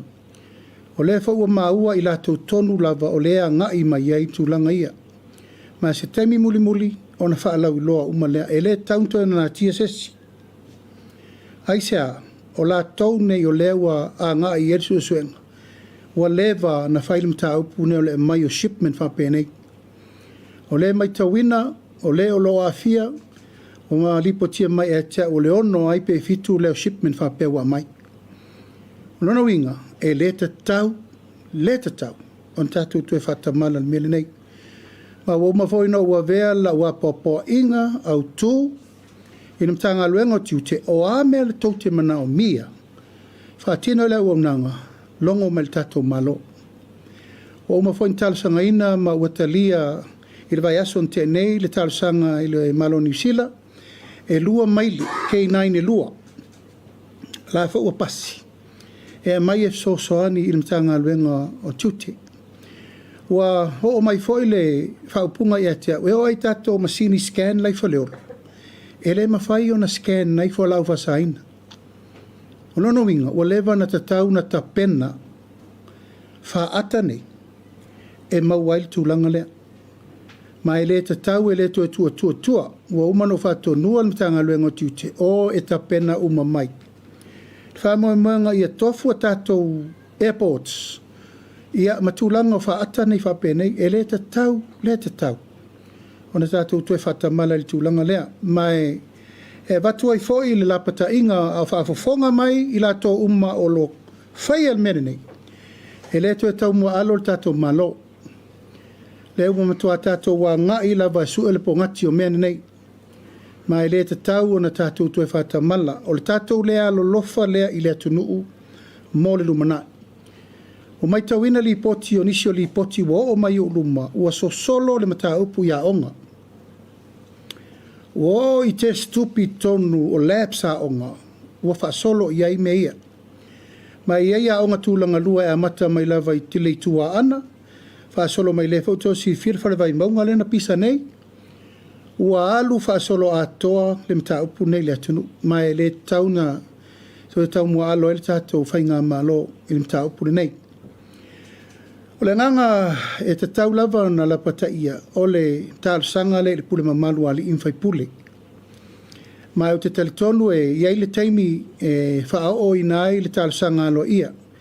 I se whanutanga tāla whengai mō pule nuu uma masuiti nā uma le atunu. E te tau na purupuru lima whaatasi ele ngata i leo le pule mamalu ali inwhai pule. I tū la whono i te tonu o nuu mawhio ngata i tasi. Ina ia whesosoani le tātou whamoe moere nei. Mai iai le tu malona o mai e te au le vai aso le mte nei whaali mai le latou langolango. Ina o tu lai mai o a ana wha. Whasto tai ma vai lutai na so mai whawhenga inga tau langi. O mai ma le pule ma malu ali imwhai pule. E mai le latou tau au. E wheso soani whaatasi i le whaalau loa ma mea uma o mata upu uma. E fe sosoani e le pule mamalu a li imwhai pule i le tineia o le sosolo atu o tūlanga o whala au whasaina le tātou watunu. Ai mai se lava le tūlanga leo le aisa le mata upu le mai mai atunu mamao. Mai o se whawhita auli o matua a fia el Pasifika atoa, ai le te tau wai o na tātou whatamala, o lo mai tauina, ua leva o na tupu na tau pune nei. Pei tā ia mai taula le tūlanga wha le tonu o lesa i me whainga luenga. Luna winga, ua tau na tātou whaia se whainga wawe. Ina ia ua nei tue tūlai mai nisi o tūlanga wha pēnā mo le tātou au nanga i le tātou tau mwhai tineia tūlanga uma o le whamoe moe. Ua pasia alo ia el tātou ka peneta i le so le whainga whaavai fau. Al pisa si, so se tangata whainga luenga le malo o le ata pā uma tātou test. E te whainga luenga la ia ili teimi e tu watu ai le avanoa e te alu o e ta pena lau test. E ilo ai o oe o lo e lea a fia i to tonu o whala au whasaina. Le ngata fo i lea o avanoa fau umar tātou malo lela whasala lau. O le tasi lea qualification e a veai oe matangata whainga luenga le malo. Ea o lo umama umamamea nei. Ia aua nei eise tūlanga e tasi e te whainga luenga ai. A o e lua lua ngia ini tūlanga o mea nei. A wae lamati ai po whea te whainga luenga ai. Po le whale mai pe te ave masini. Po whea lava le au unanga te whainga luenga ai. Olo na winga. Ua lamatia a toa le tūlanga o le meolo e au nai. Ua manatu ai le taimire nei. Ua tatau ona whaini au lape malolosi. Pa ua uma foina a vatu le whalau loa leo leo le alu nei. Ina ia tapu wai whala au whasaina. Ia o la wha ua tapena le whamoe moe ina ia o atu le malo si angol whai ungole nei. I matanga luenga umale malo. Mwhaalapo potonga umale malo. La la whatu langa mai whainga whaambae.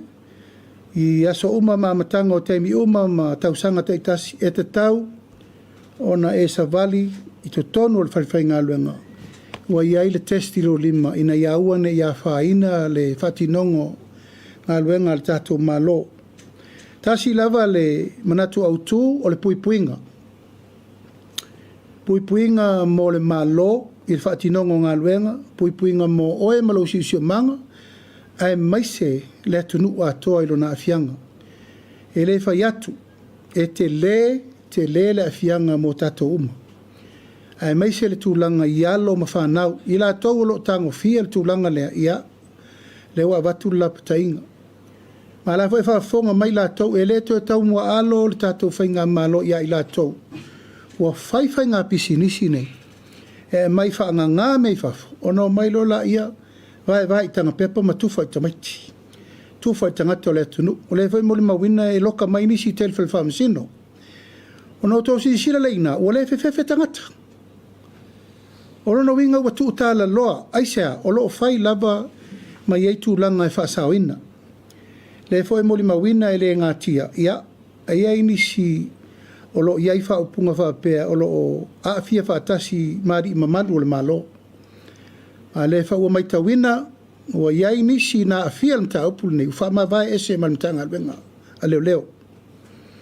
Ma uwha ma unia voi nisi o i lato, ia sa maua lato test, e positive, i te tonu o mta ngalwenga leo leo. Ma o le tūlanga lea ua manatu ai, e le te tau o na tātou tu whawina mta upul nei. Tau o na matua tātou tu a ai le lei. Ina ia mauti noa le mele ua tupu wa ngai i whanau a onga. Mai le te tau o na whaititi a ele mta upu nei mo le sitisila mawali. A le tātou whainga malo. Ia, o nisi mta upu malava o mta upu lo whanga solo. E ala i le awina mai o sosoani mai fafo. Tupe wha mea lofa mai malo te tele. E ia i le World Bank. E mai se le ia tūlanga o whalitupe e whalitupe o Asia, e ma whalitupe tonu o soani mai te tātou ploketi. Sa whataunu i nai leo rua i whono, a le tātou whala poptonga lea e mai umai mea lofa le lalorangi atoa. O lo whanga solo nei le tasi tesi ma le 5 piriona tā la. poloketi o lo fa solo mai le taimi a lo lo I fono ana nafi na moli mawinai o le matua I tuai o le tatou fa solo o mai ia tūlanga o wharetupe mai whafo a le leire tatou fa whainga luenga ino tupe nei matu taimi toi whafo I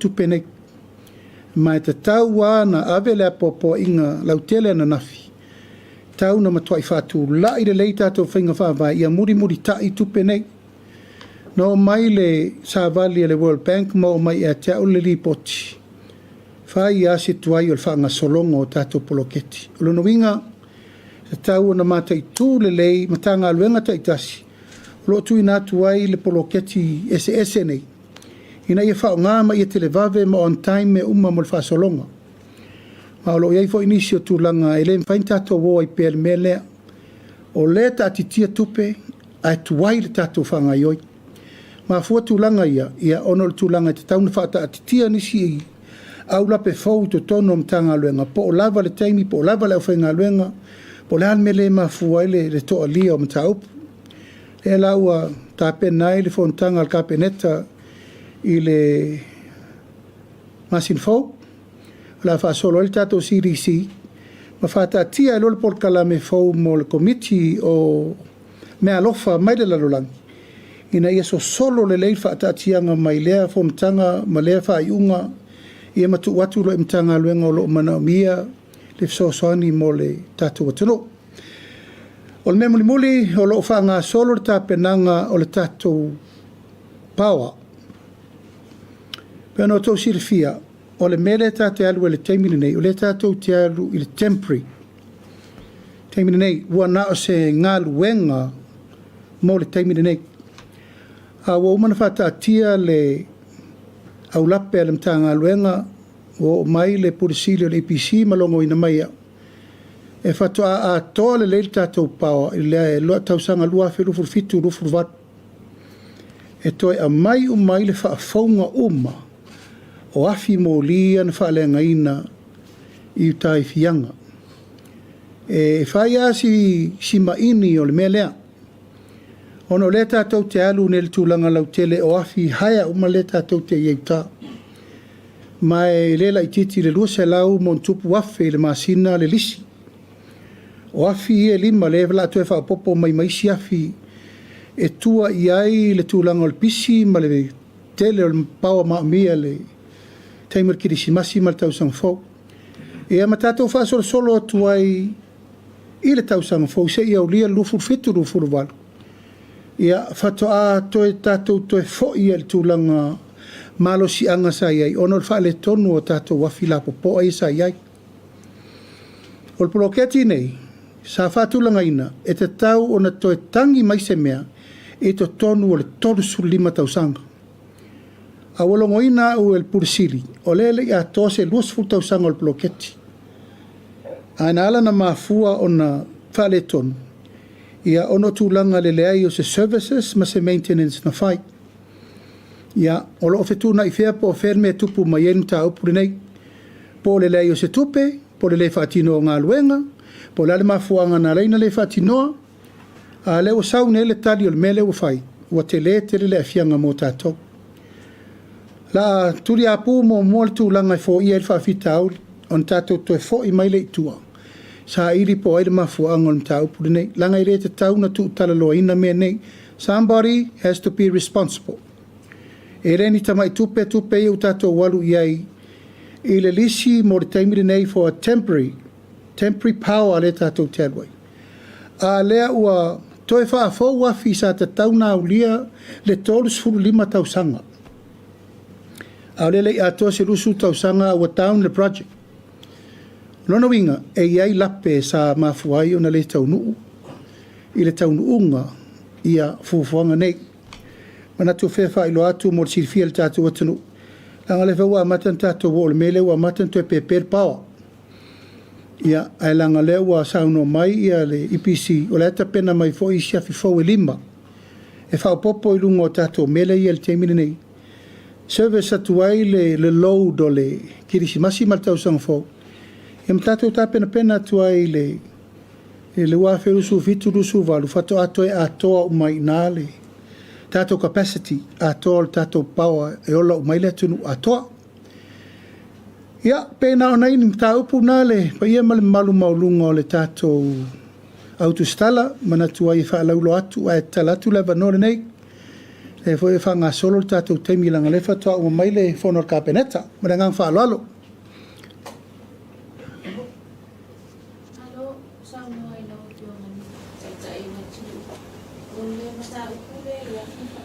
Ia, whaamarunua turu mai moanga le tātou watu nuu. Ia ona ua fitaui fo i maritei me whaamuta le tātou programa le tau te iai. Lea ua ta oto le fina ngalo.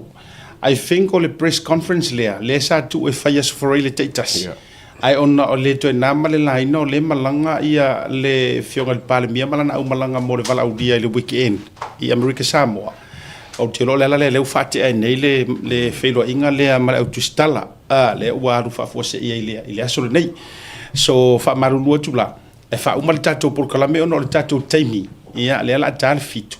Ia ona i fwine i tutuangi o le fiafi ia lotu e masania. Ia unga le loku wā le mera wa ia le atau. Ia mea kau. Ia la lea e te toi maua le whaua wina o le press conference lea a matali ngā fesili. Ia wa o fesili la a whai. Ia ana ua ta oto le ano fale. O mata upu le sa wha manino le fionga li palmia a le ataua. La na le uto e fo i mai ai. Ia e wha mai aduai ai e na ona mamole to i fo i malo wha anga wha manu yanga le aso whanau o le whale tua. Ia o sia uso le tofa ia ape po Master T. Ape Alex. Ia le tangata tonua lea malana productions ia malanga wha ili le sa parifia ngai malwha mua matou sini Australia. Ia o le aswhanau o si ona whaletua Stacey vai. Ia o lo whaanga na happy birthday. Happy birthday today. Happy 21 birthday, Stacey. Yeah, a big shout out from your beloved and lovely, handsome man, husband, Ape Alex. Yeah, or Master T.